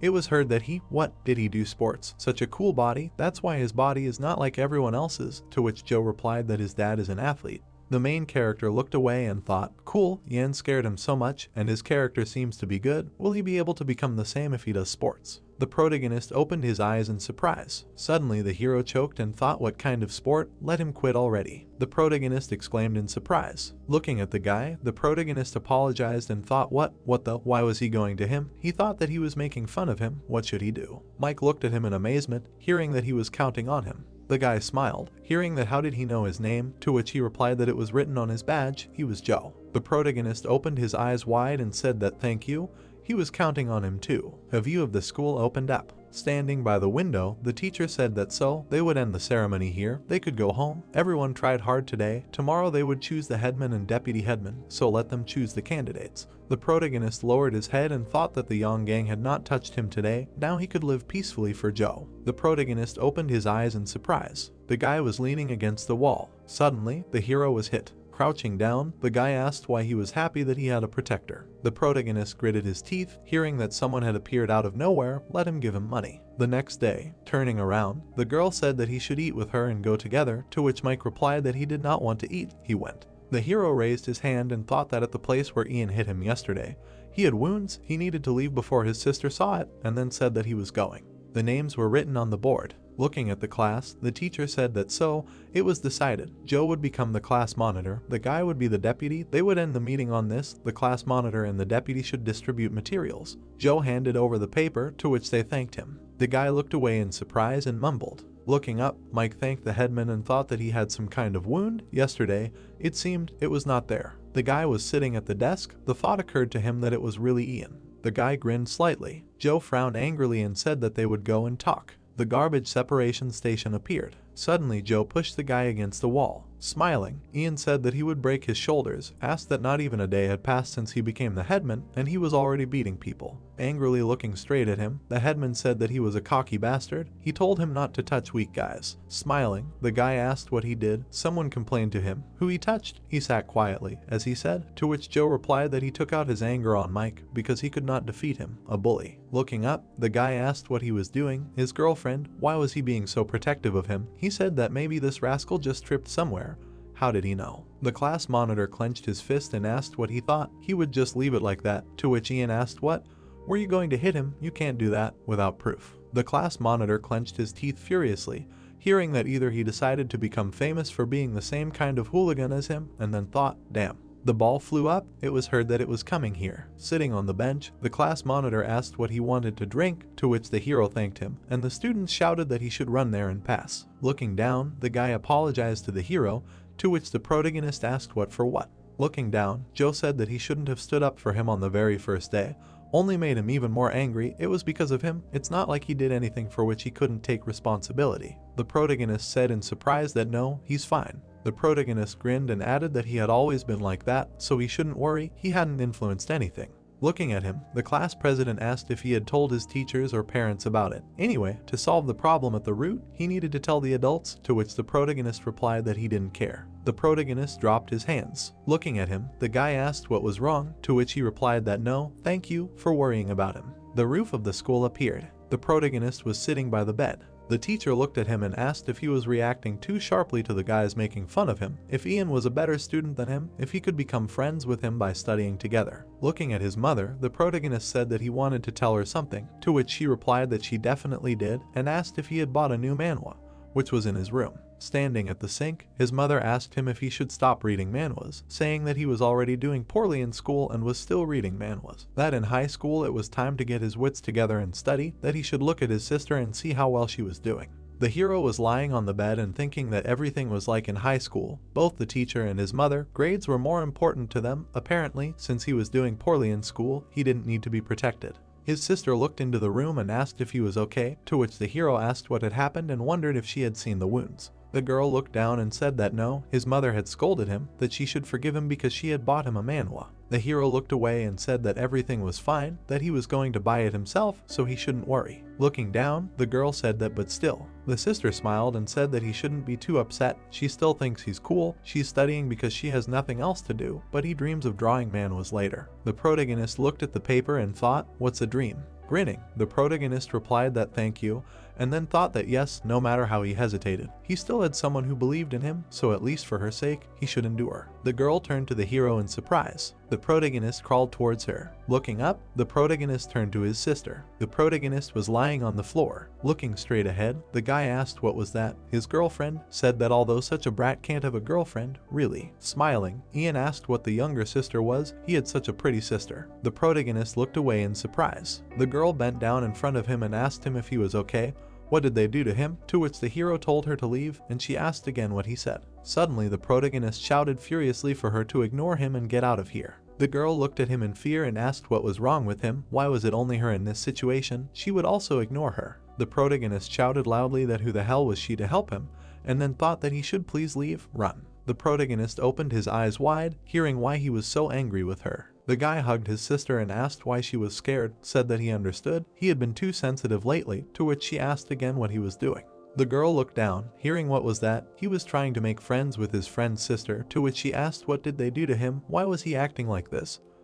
Her brother had done nothing wrong. Suddenly the guy grabbed her by the hair. The protagonist rushed forward and shouted the girl's name. Suddenly the protagonist was grabbed and told not to move. Where did such strength come from? To which the protagonist asked to let go. The guy looked to the side and said that he should listen carefully when they were talking to him and not to interrupt. The girl closed her eyes and shouted to be let in. If they continued, she would write a statement to the police. If she did not want this, then let his brother go. The guy looked angrily to the side. Suddenly the glasses fell to the ground. The protagonist looked forward in surprise. Bella looked down. Standing next to her, the guy said that both sister and brother were equally infuriating, a statement she was trying to threaten him. Hearing the scream, the guy asked what the. Lying on the ground, the protagonist shouted that he would kill him, let him not touch his sister, to which he replied that he was chatting again. The boy grinned and asked what he thought, that this would make him seem like a good brother, and the other said that he shouldn't groan here and lie there quietly, useless. The main character screamed furiously for them to let him go. Suddenly the boy waved his hand and said that he was so tired of his screams. This was for her brother. Suddenly someone grabbed his hand. The boy opened his eyes in surprise and wondered what this huge hand, like a gorilla's, really was. Joe grabbed the boy by the hand. The headman frowned and thought that he was worried about Mike and decided to walk through the places these guys often come to, and, as he thought, they were here. The main character was lying on the ground. The thought arose that he almost passed by, but he heard Mike's screams. The sister looked away, and he added that, "But who is this girl?" and the boy said that he should let her go. The inscription appeared, and the guy thought that Bella was really Mike's younger sister. The guy angrily said that they were bastards. Ian furiously shouted that he would break it, let him let go. Joe angrily looked straight ahead and said that he should let Mike go, or he would really break this bastard's arm. The guy raised his head up and thought that this freak was pumped up, like a huge closet. It was heard that it was good. Suddenly the hero rushed forward and turned to his sister. Standing in front of the girl, the main character asked that she was okay, said that she should look at him. Joe abruptly let go of the guy's hand. Looking to the side, Ian asked that he was pleased, said that it really hurt, and the guy said that this Headman was very scary. A building appeared. Someone said that he should open the door. She was okay. The main character stood at the door. The protagonist gritted his teeth and thought, what the hell, what did he do? Because of him Bella, if not for the Headman.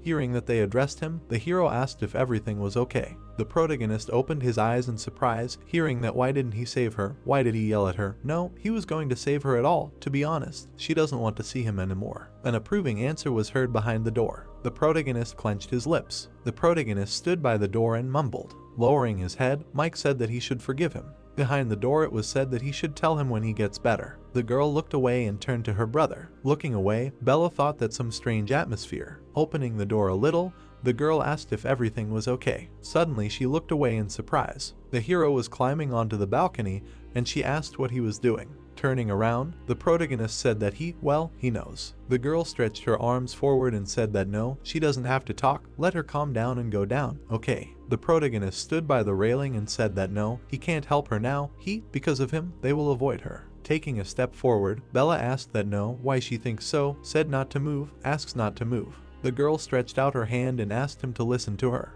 The railing broke and the protagonist shouted for her not to come near. The protagonist flew down and said that he would not allow anyone else. The girl rushed forward and shouted that no, it was dangerous. Bella grabbed his hand sharply. Suddenly she fell down and cried out. They both flew down. They heard that a person was here. Near the house they heard someone calling an ambulance. What to do? Isn't that Bella? It was dark outside. The protagonist fell to the ground and wheezed. The protagonist closed his eyes, wondering what had happened. His whole body seemed broken, unable to move. Suddenly Mike opened his eyes wide. The girl was lying next to him in blood. The protagonist opened his eyes in surprise and screamed loudly. The doctor said that, fortunately, Mike had miraculously survived. Having caught on a tree, he had almost no serious injuries, so he would appear soon. The woman asked in amazement, what about her daughter? The protagonist looked straight ahead. It was heard that her daughter, unfortunately. A view of the funeral hall opened up. The woman was sobbing and said that it was because of her, that she should have died, to which the man replied that why would she do that?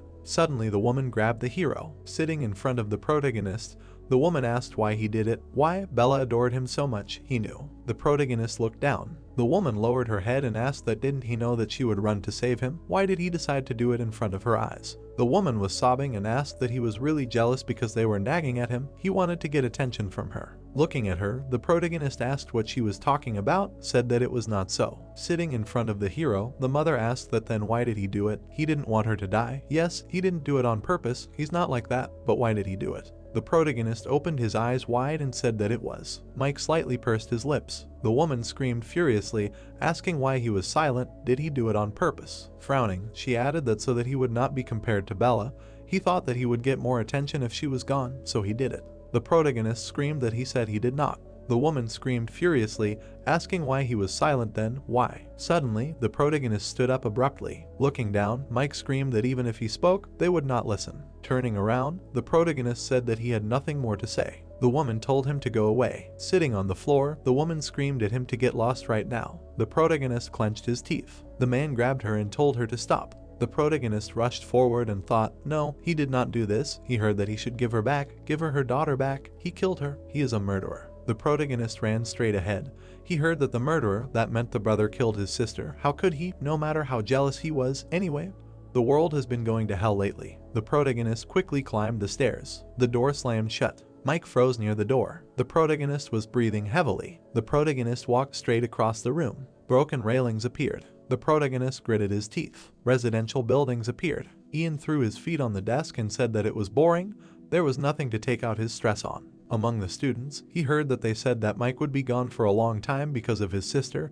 That meant that Ian would take it out on them. He thought that as long as there was a prefect, the school was safe, right? They said that this bastard pushed his sister off the balcony. The guy looked away. He heard something like, okay, why would he kill his sister? He's not crazy. He heard his mom screaming about it at the funeral. It was total chaos. Suddenly Ian said that he was annoying. His ears were going to drop off. The students turned around in surprise. The main character was standing at the door. Someone turned to him. Looking straight ahead, the guy asked if he had already arrived. He said that he was already bored. Great. The main character opened his eyes wide. He heard something like a horror movie face, as if he was going to kill someone. The main character's eyes tensed. In the classroom, he heard something like, what the hell? Someone stop him. He's gone crazy. Let them do something. The students looked around in fear. The guy frowned and said that this bastard. The main character was beating up the guy. Lying on the floor, Ian asked what the heck, came to vent his anger because his sister died. The protagonist opened his eyes furiously, hearing that why he makes him guilty of her death. Swinging a knife, the protagonist shouted that it was all because of him, let him die. Mike opened his eyes wide, hearing that so he really killed her. The guy grinned and said that he didn't think that someone like him was capable of this, but apparently the rumors are true. His mother herself said so, that he killed his sister. Such rumors are already everywhere. The protagonist looked away. The students looked at the hero in fear. The hero looked in fear, hearing that apparently it's true. He killed his sister. He thinks, yes, he always seemed mean. It's scary. What if he kills someone at school too? Turning his head, the protagonist thought that why are they doing this to him? It's Ian's fault. He's the victim here. Holding his face, the guy said that he was a dirty bastard. Suddenly, he threw the hero aside and told him to fuck off. The protagonist started to run away, and the guy asked what was wrong with him. Suddenly, a guy appeared in front of the protagonist. The protagonist raised his head in surprise. Looking at him, Joe turned to him. The headman turned around and said that he heard the news, asked if he was okay. A view of the roof of the building opened up. The hero ran out onto the roof. Suddenly, he fell to the ground. The protagonist lowered his head down. Images of people appeared. It was heard that how could he do this to Bella, a murderer, killed his sister? How could a brother? He should have protected her, not killed her, a lousy murderer. The hero opened his eyes wide and thought that did he really kill Bella? He killed her. Leaning on the ground, he added that yes, if he had not acted like a complete fool. The protagonist leaned over, thinking that he had killed Bella. Mike took a step forward, repeating the thought. The protagonist stepped on the edge and thought that Bella. Looking down, the protagonist added that he should have died instead of her. The protagonist looked down in fear. The protagonist took a step forward. The protagonist closed his eyes. The girl stretched out her hand and screamed that no, it was dangerous. The protagonist opened his eyes wide. The protagonist took a step forward. The blue sky appeared. The protagonist was lying on the floor. Mike opened his eyes wide. A tear appeared in the protagonist's eye. The tear ran down his cheeks. The protagonist covered his face with his hand and apologized to his sister. Grabbing his hair, he said that he missed her. Lying on the roof, the protagonist told her to come back. The protagonist looked out the window. The protagonist stood at the window and thought that he was carrying this burden because she was gone. He took away from her future happiness and the future that belonged to her. This was his punishment for trying to escape responsibility. Blood spattered, someone said, well, it's time to move on. Looking straight ahead, the man said that to cleanse this world. There were people lying in the alley. It was heard that them. Looking straight ahead, Kate heard that their team. The guy put his hand on his chest and said that they, too, would split up and look for them. Sitting on the floor, Joe said that first, before they go, they need to collect some supplies. They will collect the necessary things and meet here again. Frowning, the girl said that first she needs to say something. They should not relax just because they have her, Mike and him. Looking at her, the girl said that of course, they will not sit idly by either, to which Kate replied that no, she did not mean that. The girl asked in surprise, hearing that one of them can still turn into a monster. Lowering her head, the girl said, really? Looking at Kate in surprise, the student asked why she was only talking about them and they were different from them. Turning around, Kate said that she had a way to protect herself from this, but it did not apply to them. The hero and Joe looked around, and she added that these two could consider themselves to have something like God's blessing. Suddenly, the guy shouted that he should wait. Everything was clear with them, but what kind of method did she have? Why did she decide whether it was applicable or not? Let him tell them too. He did not want to become such a monster either. Bending down, the girl answered that it was fine, of course. Looking straight ahead, Kate said that then he should look carefully. A blue flame appeared in her hands. Suddenly, a crack appeared on the wall. Ian looked away in fear and said that she had scared him. Looking at him, the girl said that this is what they call mana, magic and other things. It is energy concentrated in one place. In order not to become a monster, you need to surround your body with something like that. Looking at her hand, the girl added that but now they will not succeed. The time, the place, all this is not suitable for this now. The guy looked at her angrily and asked what it means. She suggests that they continue to shake with fear like this. Looking straight at her, the girl said that nothing can be done about it until they figure out the reason for what is happening. Looking at her, the guy furiously shouted that why is she talking about it so calmly? Shouldn't she find at least some way? If they are going to die anyway, what good is she then? Whether she is there or not, it makes no difference. Looking straight at her, the guy heard that let him say something. She is waiting for them to just all die because she does not want to protect them. Putting his hand on his shoulder, Joe said that was enough, everything would be fine, to which the guy said no, it didn't matter. Joe looked at the girl and said that they were all scared.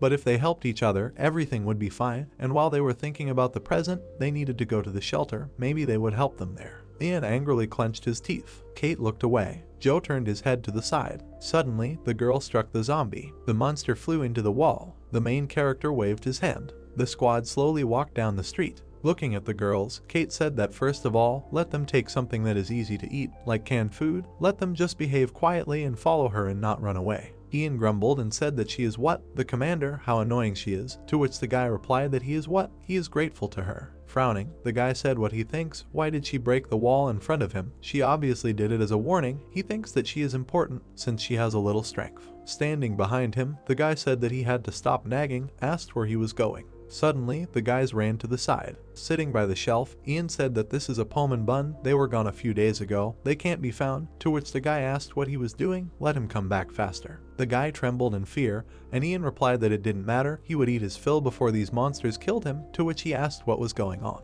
Suddenly, the monster swung his hand, and the guy said that it was behind him. Suddenly, Ian turned around in fear. The protagonist swung his sword in front of the monster. Looking back, the protagonist shouted for him to return to his place, to which the guy responded approvingly. Ian looked forward in fear. The monster rushed at him. Suddenly, the girl jumped up. Kate struck the monster. The girl stretched her hand forward. The girl turned around and shouted to be saved. Ian's eyes widened. He started running away and screaming, to which Kate replied that he should not move, stand next to them. Looking back, the girl said that damn, he should not follow him, but stay here, to which the guy responded approvingly. The thought arose that she could not follow him, otherwise this guy would be defenseless. Having struck the monster, the girl shouted that he should go after that idiot. She would take these demons on herself, to which the hero responded approvingly. The guy ran out into the street. Looking around, he exclaimed in fear. Looking straight ahead, Ian said that he shouldn't have trusted this lousy killer. Suddenly, a monster appeared in front of him. The guy fell to the ground. The monster abruptly swung its hand. The guy crossed his arms and shouted. Suddenly, he exclaimed in surprise. The protagonist quickly ran forward. Suddenly, the protagonist froze. Looking at the man, Mike thought that this man, he feels that he has received the power of a hero, like the Headman. Thank God. Judging by the fact that he saved him, he seems like a kind person.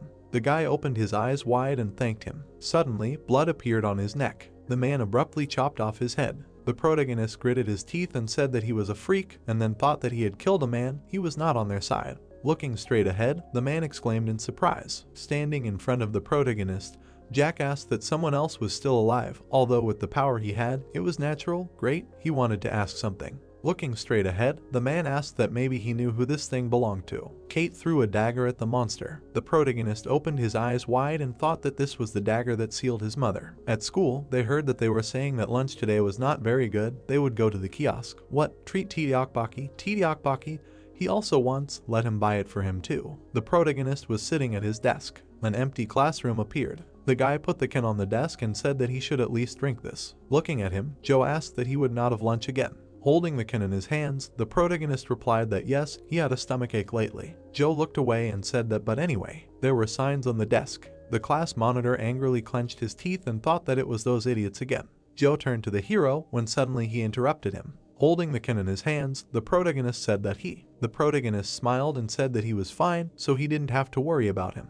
The class monitor, widening his eyes in surprise, thought that he couldn't say anything. Mike's smile seemed so forced, but he couldn't ease his burden. Lowering his head, he added that it seemed that Mike didn't want anyone else to suffer because of him, because since then, no matter how bad he felt, he didn't show it. The image of the main character appeared, and the guy thought that in some way they were lucky that Mike was the one who could save the world. But on the other hand, Mike was willing to sacrifice himself excessively.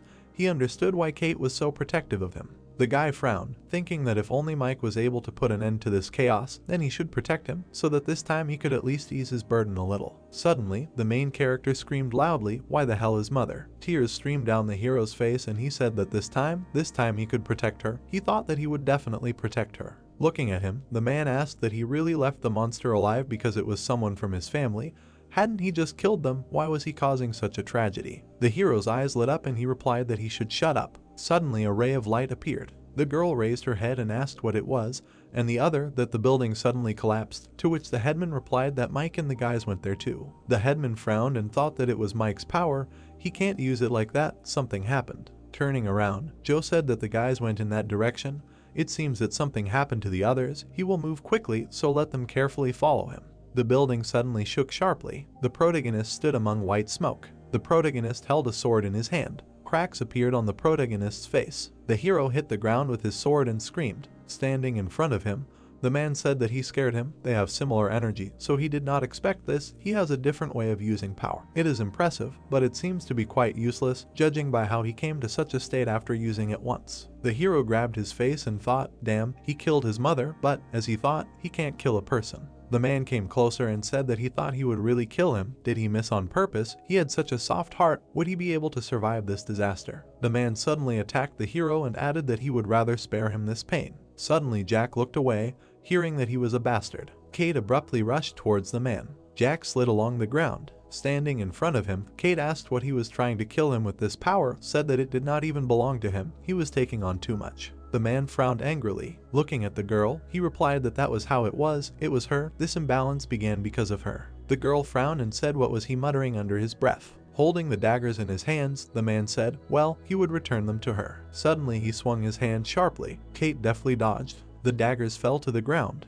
The girl opened her eyes in surprise. Turning back to the hero, she thought that these were the same daggers with which she immobilized Mike's mother. Then Mike used his power because of this. Looking straight ahead, the girl screamed that he was a bastard. Suddenly, she opened her eyes in surprise. Kate and Mike turned back. Holding his face, the hero asked why. Sitting on the ground, the hero added that why he kills people so easily. Coming up to them, the man answered that why, for the same reason why they kill monsters. No, is there any point in separating them, in a situation where everyone turns into monsters? Looking straight ahead, the man added that even if they survive and remain people, all the same, in this catastrophe everyone is just shaking with fear and waiting for their death, and he only frees people from fear. Looking at him, Kate asked what he means. Does he want to say that he is their savior? The man extended his hand and replied that he was a savior. If that was the reason he had this power, then so be it. The man was surprised to hear that he shouldn't laugh. This power wasn't meant for that. Besides, this disaster could be stopped. They could return everything to how it was. The man lowered his head and asked what was the meaning of returning everything to how it was. Jack chuckled and said that was there any point? Could they be happy after such a disaster? The hero gritted his teeth angrily when he heard that someone had lost their family. Looking straight ahead, the man said that someone had lost their friends. The girl gritted her teeth when she heard that someone had lost a lover. The man's eyes lit up and he said that for a person who had lost their love, surviving was like being in hell, wherever they were, asking that could there be happiness anywhere. Walking forward, the man added that that's why he would free them and everyone else. The hero and the girl looked at the weapons. The man frowned and said that he would free them from fear. Looking at the man, the girl said that the hero should not interfere. It was dangerous for him to strain himself because of the wound, to which the protagonist asked again.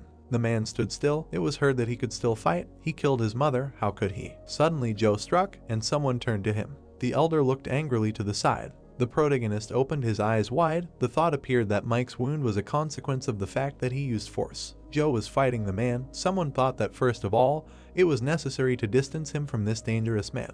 The headman struck the man. Jack swung his hand and asked what this energy was. That's how, and he has power. Suddenly the man struck the headman. The guy rushed towards him. The headman slid along the ground. Frowning, he thought, great, he hit him hard. Gray smoke appeared, and he added that he would not be able to get up for several minutes. The girls quickly ran up to them. Looking at Kate, the headman asked if she was okay, who this man was, to which she replied that they did not know either. He attacked them first. Looking to the side, the guy said that then it was he, Jack. Holding a briefcase in her hands, the girl asked what Jack was, what was wrong with him. Suddenly the girls looked forward in fear. Looking to the side, one of them asked if the other guys were looking too. Looking down, Kate asked if the other guys were doing the same. The girl closed her eyes. The headman remained silent. Looking straight ahead, the guy sighed. Standing in front of the hero and the girl, he said that he did not want to talk about it in the current situation, but because of the collapse of the building, monsters were running here, they needed to leave quickly. Looking straight ahead, Kate said that it was impossible, to which the headman asked why, it was dangerous for both her and Mike here. The main character grabbed the sword, and he added that he saw what condition he was in. He had overdone it with the power and it had gotten even worse. If she or that man did not give him the power right now, then it was unknown what could happen to him. Looking away, the girl said that besides, that man had already said that he would not give up the power. If they let him go now, they might not see him again, so they needed to finish everything right now. Looking down, the headman said that it was good, he would go and see what was wrong with him.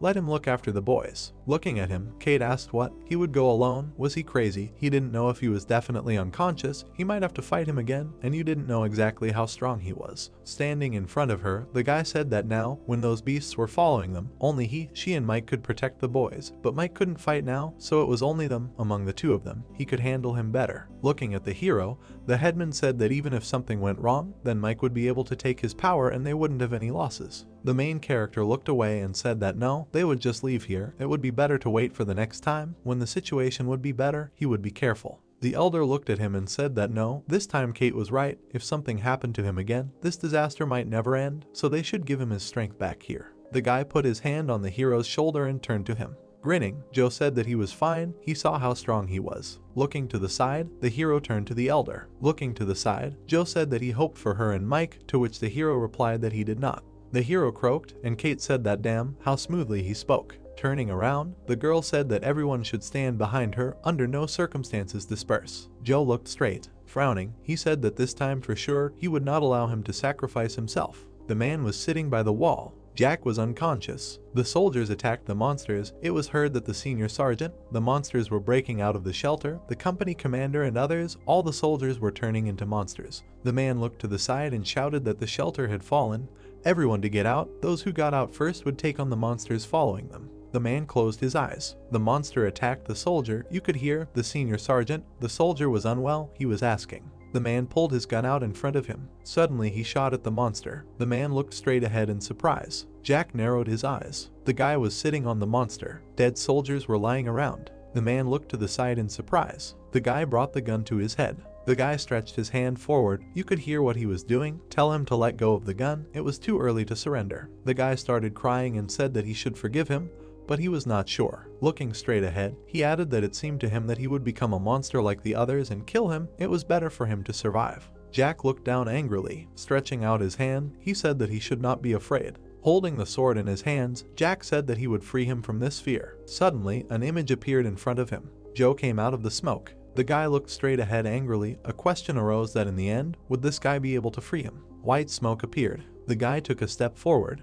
Joe looked straight ahead angrily. He stood right in front of the man. Looking straight ahead, he thought that now only he can move freely. If he falls, it will be difficult for the guys, so. The man looked straight ahead, and Joe added that he must neutralize this man and return Mike's strength. Suddenly, the man rushed forward, and he thought that he was fast. Joe deftly dodged the man's blow. Jack grabbed the weapon tightly. Suddenly, he swung the sword. The headman rushed forward, thinking about an unprotected place. Suddenly, the guy looked up in surprise. The man kicked him. A thought about a trip appeared. Joe fell to the ground and thought that he knew he was coming and had tripped him on purpose. The boy ducked and added that he was being very careful, and the man said that it was strange. Looking straight at him, Jack asked if he hadn't come for revenge, said that he had killed his friends, but he was strangely calm. This was not the reaction of someone who was furious about the death of a comrade. The headman gritted his teeth when he heard what he was planning. Was it really because of that boy with a crack on his face? Looking straight at him, the man thought that judging by his face, he was right. There was something in that boy. He didn't know what, but he would find out when he met that girl who was standing next to him. Joe rushed forward. It was heard that then he would have to deal with him and go to her. Suddenly, the man sharply struck the headman. Joe slid along the ground. Gritting his teeth, he thought that things were bad. He had taken an interest in Mike. If he turned his attention to him, the situation would get worse. The man was holding a weapon in his hands, and the guy thought that he definitely needed to deal with him here. But first he needed to get rid of this knife. He was clearly trying to kill him. He could see the trajectories of his blows, so if he moved in his direction, he would definitely have an unprotected spot. The elder rushed towards the man and screamed. Suddenly, he swung his fist. Jack swung his sword sharply. The man looked away furiously. The elder deftly dodged the blow. Blood began to flow from the guy's ear. The elder abruptly struck him. The man raised his head up. Light emanated from his eyes. The man raised his hand up. Looking straight ahead, the guy wondered what this trajectory was. The elder stretched out his hands forward and thought, "What now?" Frowning, the guy thought, "What happened?" Caught it. Joe looked at the weapon and wondered, no, where did it go? He pretended to aim at it, but then immediately dropped the knife and disappeared. Suddenly, a blow flew at the guy. The sword flew to the side, and Joe thought that he was going into hand-to-hand combat. The man suddenly grabbed the sword. The guy turned around furiously. Suddenly, the man struck him. Joe choked on blood. Suddenly, the guy fell to the ground. Looking down, he thought he had hit him. He deliberately made him focus on the knife and let his guard down. Standing in front of him, the man asked why he was fighting so hard to protect his remaining friends. Was there any point in protecting anyone in a world that had already ended? Looking down, the headman replied that he was right. It was stupid to protect anyone under such circumstances, because they could be killed by monsters at any moment, or they could become them themselves. An image of a hero appeared, and someone objected. Looking straight ahead, the boy said that if there was any hope that this disaster could be stopped, he would grab onto it. He would not give up in despair like him. The man looked at him and asked if he thought he could be happy after this was all over. How stupid. And he was not despairing. He just didn't want to watch these children playing heroes. The elder frowned and said that no, he was mistaken. He had lost someone close to him, so he kept asking him why they were trying to protect this world. Looking straight ahead, the man heard that because he wanted to believe that he was not mistaken, to which he replied that what did he know about him? Let him shut his mouth. Turning his head, the man said that the conversation was over. He would send him to the next world before he blurted out any more nonsense. The boy lowered his head down. Suddenly, Jack swung at him. Having struck, he wheezed. The boy covered himself with his hand. The elder hit the man. Jack gritted his teeth and wondered what the hell. The boy grabbed him, and he wondered what he had put his hand out to grab him. Looking straight ahead, the boy screamed furiously. Joe threw him to the floor. Suddenly, the ground beneath them began to crumble. The man spat out blood. Looking straight ahead, the guy thought that he did it so he could take it to Mike. The guy opened his eyes sharply. A sword was stuck in his chest, and he thought that he couldn't fall here. Joe and Jack were lying on the ground. The guy was unconscious. The man was dead. A black hand appeared. Images of people appeared in the smoke. The man's eyes were glowing. The thought arose that it had just been very dangerous. He didn't think that he would be able to strike such a blow at the end. Looking at the dome, the man added that now it was time to go to them. People in the bubble were screaming with an appeal to die. Kate thinks that although she decided to help, this cannot continue for long. Plus, unlike her world, there is no energy in the air here, which is why she has to restore it with internal resources. But she cannot fully cope with the energy that consumes the protective barrier, and after the battle with that witch, her powers have not yet been fully restored. She looks ahead in horror and does not understand when she will return. There is a lot of dust in the air around the bubble. A silhouette of a man peeks out from behind the smoke. Kate raises an eyebrow and realizes that this is the energy of the headman and does not understand if he coped. Jack looks sternly ahead. Mike is horrified and does not understand if this is really so. He looks at that silhouette and understands that something is wrong with this energy. Did the headman really lose? Mike is angry with himself and continues that it is all because of him. Because of him, the headman lost and now he has to stop him. The guy takes a sword in his hands and thinks that now he has to do something. Kate shields him with her hand and calls him to stop because now is not the best situation for a fight, and now she is going to buy them some time, and she asks to take the guys with her and get out of there. The guy asks again and says that because of him the headman died and asks if he should run away, to which he receives in response that he should listen to her because now he needs to survive. The girl thinks that he dealt with that big guy and went back there and does not know why, but now he is aimed at them. She looks and continues to think that this means that even if they leave now, they will still have a chance to return the power because he will still pursue them. Jack comes close to the barrier while you think that he will gain some time while he breaks through the protective barriers, then she again. The red-haired girl looks forward in bewilderment and understands that he is crazy and how he even got through the barrier. Jack looks forward angrily. The shockwave throws the girl back. Jack is also carried back by the blast wave. He does not understand how he did it. Jack understands that there is a shield there. Yellow-eyed is perplexed. He leaned against a wall. Jack turns around at some sound. Jack, the headman, is crawling towards him. The headman says that he must protect Mike without fail. Yellow-Eyed is perplexed because he is very persistent, not understanding what is so special about this guy. Energy emanates from the elder's hand while he thinks that his powers are flowing to him, and it turns out that the powers are not only subject to Jack. He frowns and continues that the powers he received from him would be easy for him to break through this shield. His legs are shaking while he does not know what awaits him, so he should not spend too much energy. He pushes off with his legs to run. Jack continues that therefore he will not go straight ahead, but will go around. Jack slows down in front of the target. A tip flies towards him. Kate prepares to attack him while he thinks that she knew that he would go around and was waiting for him. The girl swings at him with a scream. The spear flies straight into its target. Jack looks forward in horror. The spear hits. The red-haired girl thinks that because of the power of the hero who owns this freak, the barrier takes him from Mike and she cannot remove it if she wants to protect people from demons. She looks at the people in the barrier and continues that besides, the energy needed to maintain the barrier is so great that she can't give it her all, so she has to fight using the weapon as efficiently as possible. The column is covered with cracks while it's thinking that even if the damage is small, if she hits him really fast, then she has a chance. This guy's jacket is nailed to the column.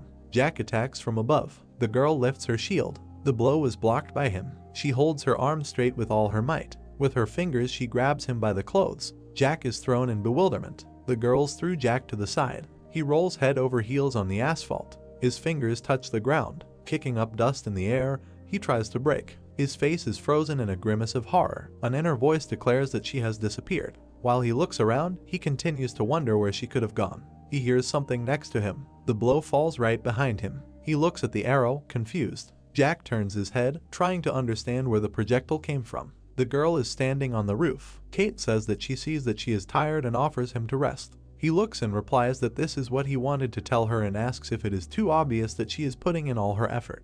Jack continues that he will shut her mouth so that she will shut up forever. Someone from the side looks at the smoke. Jack is lying in the smoke. The headman is delirious that he must protect Mike. Kate takes aim. An arrow flies towards the man. He dodges. Arrows fly at him one after another as he runs away. Yellow Eyes thinks that she is lowering her arrows too quickly.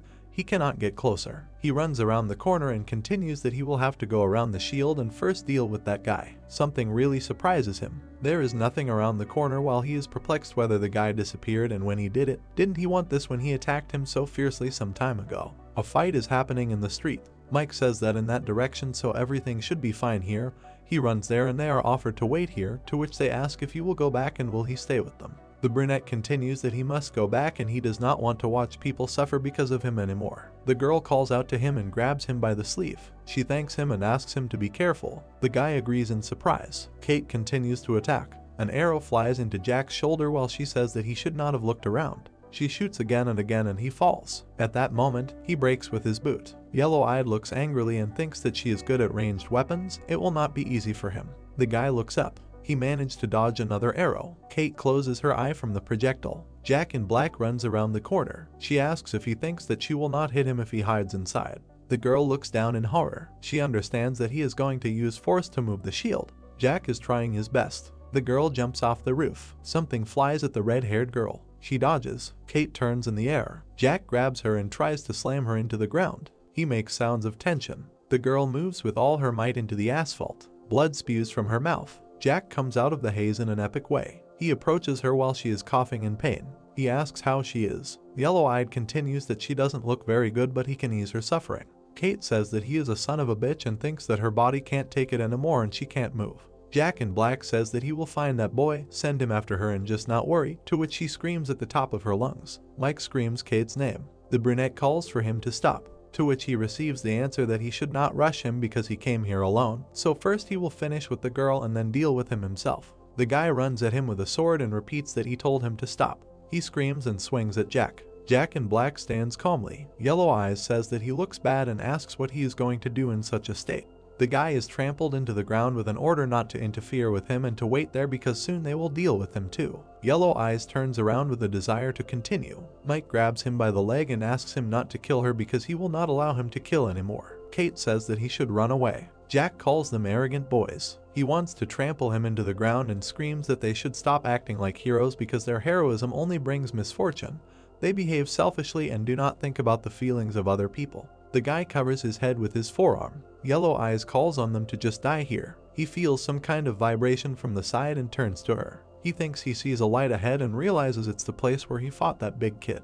The Headman glows. Someone remembers Kate saying that one of them can still turn into a monster and those two can consider themselves to have God's blessing. The Headman's hand transforms into a monster. Someone remembers Joe himself saying that Kate meant that power by God's blessing, and then if he gives that power to Mike, will he be able to turn into a monster too? The Headman's mouth and eyes glow purple. A small explosion occurs. The haze clears. The monster bursts out of that place. It rushes straight at Jack in black. The Headman clenches his fist and prepares to attack. Jack flies back. Something flies into the wall of the building. The monster stands against the background of raised dust. His face is shadowed. He stands next to Mike while he asks again if it is the Headman. Kate thinks that they are in trouble because such a demon is in this situation, and she asks her body to move. She screams the brunette's name, wondering why the demon is talking and what is happening at all. Joe calls Mike by name. Kate wonders if he has consciousness and whether he can resist demonic energy due to the influence of the hero's power, but she does not know how long to hold on to his mind. But now, in this situation, they still have a chance. The monster turns around. From the haze comes the silhouette of Jack in black. He wonders if the monster attacked him on purpose, and if the monster still has consciousness, and he notes that it irritates him. He cannot recover if he hits him a few more times, and those two will not get up, so he needs to deal with him first. The monster bares his teeth. He runs to attack Jack in black. His fist clenches. The shockwave raises dust in the area. The monster's fist is aimed at the split wall. Jack in black asks from behind if there is any use in force if he has become dumber. He is preparing to attack him from behind. Mike answers the Headman. Someone asks if he is okay and offers him to drink something from a flask because it will restore the wounds that bastard inflicted on him, but it will not heal the cracks. Kate says that he has regained his strength and has become even stronger, so she cannot fight to protect him. Although she does not like that they seem to be using him, they have no choice but to hope that the Headman gets rid of that bastard. Jack in black prepares to attack the Headman. He is right above him. Yellow Eyes looks ahead in surprise and thinks that he cannot believe that such speed with such a build.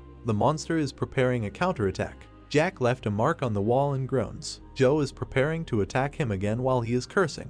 Their attacks met. Jack is bleeding and thinks that he underestimated him, and at this rate he can lose. Yellow Eyes screams and uses all his capabilities. He throws Joe back. Jack in black swings again. The monster gets hit in the shoulder. Jack clenches his fist again. Joe gets another blow to the head. The purple monster is lying on his stomach. Yellow Eyes turns to Kate and curses. Jack is preparing to take the blow and says that he told her not to interfere with him. Something explodes in the background. The red-haired girl does not understand how he understood. Jack says that there is no end to this. What is so special about that boy that they are all straining themselves so much for him? Mike frowns as he continues that he changed his mind and will finish him off first. He walks towards the brunette and continues that if he deals with him, the other two will calm down.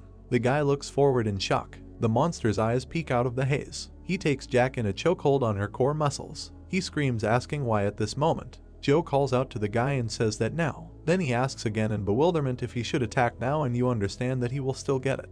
The Headman grins and says that it does not matter and urges him to do it faster because he has little time left before he completely becomes a monster. The guy frowns desperately. Tears come to his eyes. He takes the sword and goes on the attack. Mike stabs Jack in the chest. The guy cries and apologizes. He screams the Headman's name. The brunette remembers how he said that he was counting on him. The two guys grin at each other. The Headman gives the guy a soda. He looks at him from the window. Joe smiles and says that he is fine because he looks healthy. Jack swears. The monster looks at the yellow glow in front of him. His eyes turn completely black. Light breaks out from under the cracks. Something lights up in the middle of the haze. There are shards of something in the air. Mike falls backwards, breaking into pieces. He thinks that he has no strength left and asks if this is the end. Someone grabs his wrist. Mike is confused. Joe smiles in his face. He calls him to protect the boys. Kate calls out to Mike. She asks if he is okay. The red-haired girl looks at him and does not understand what is happening. She asks what happened. That's how this video ends. If you have sat through to the end, please don't forget to press the subscribe button and leave feedback. See you in the next video.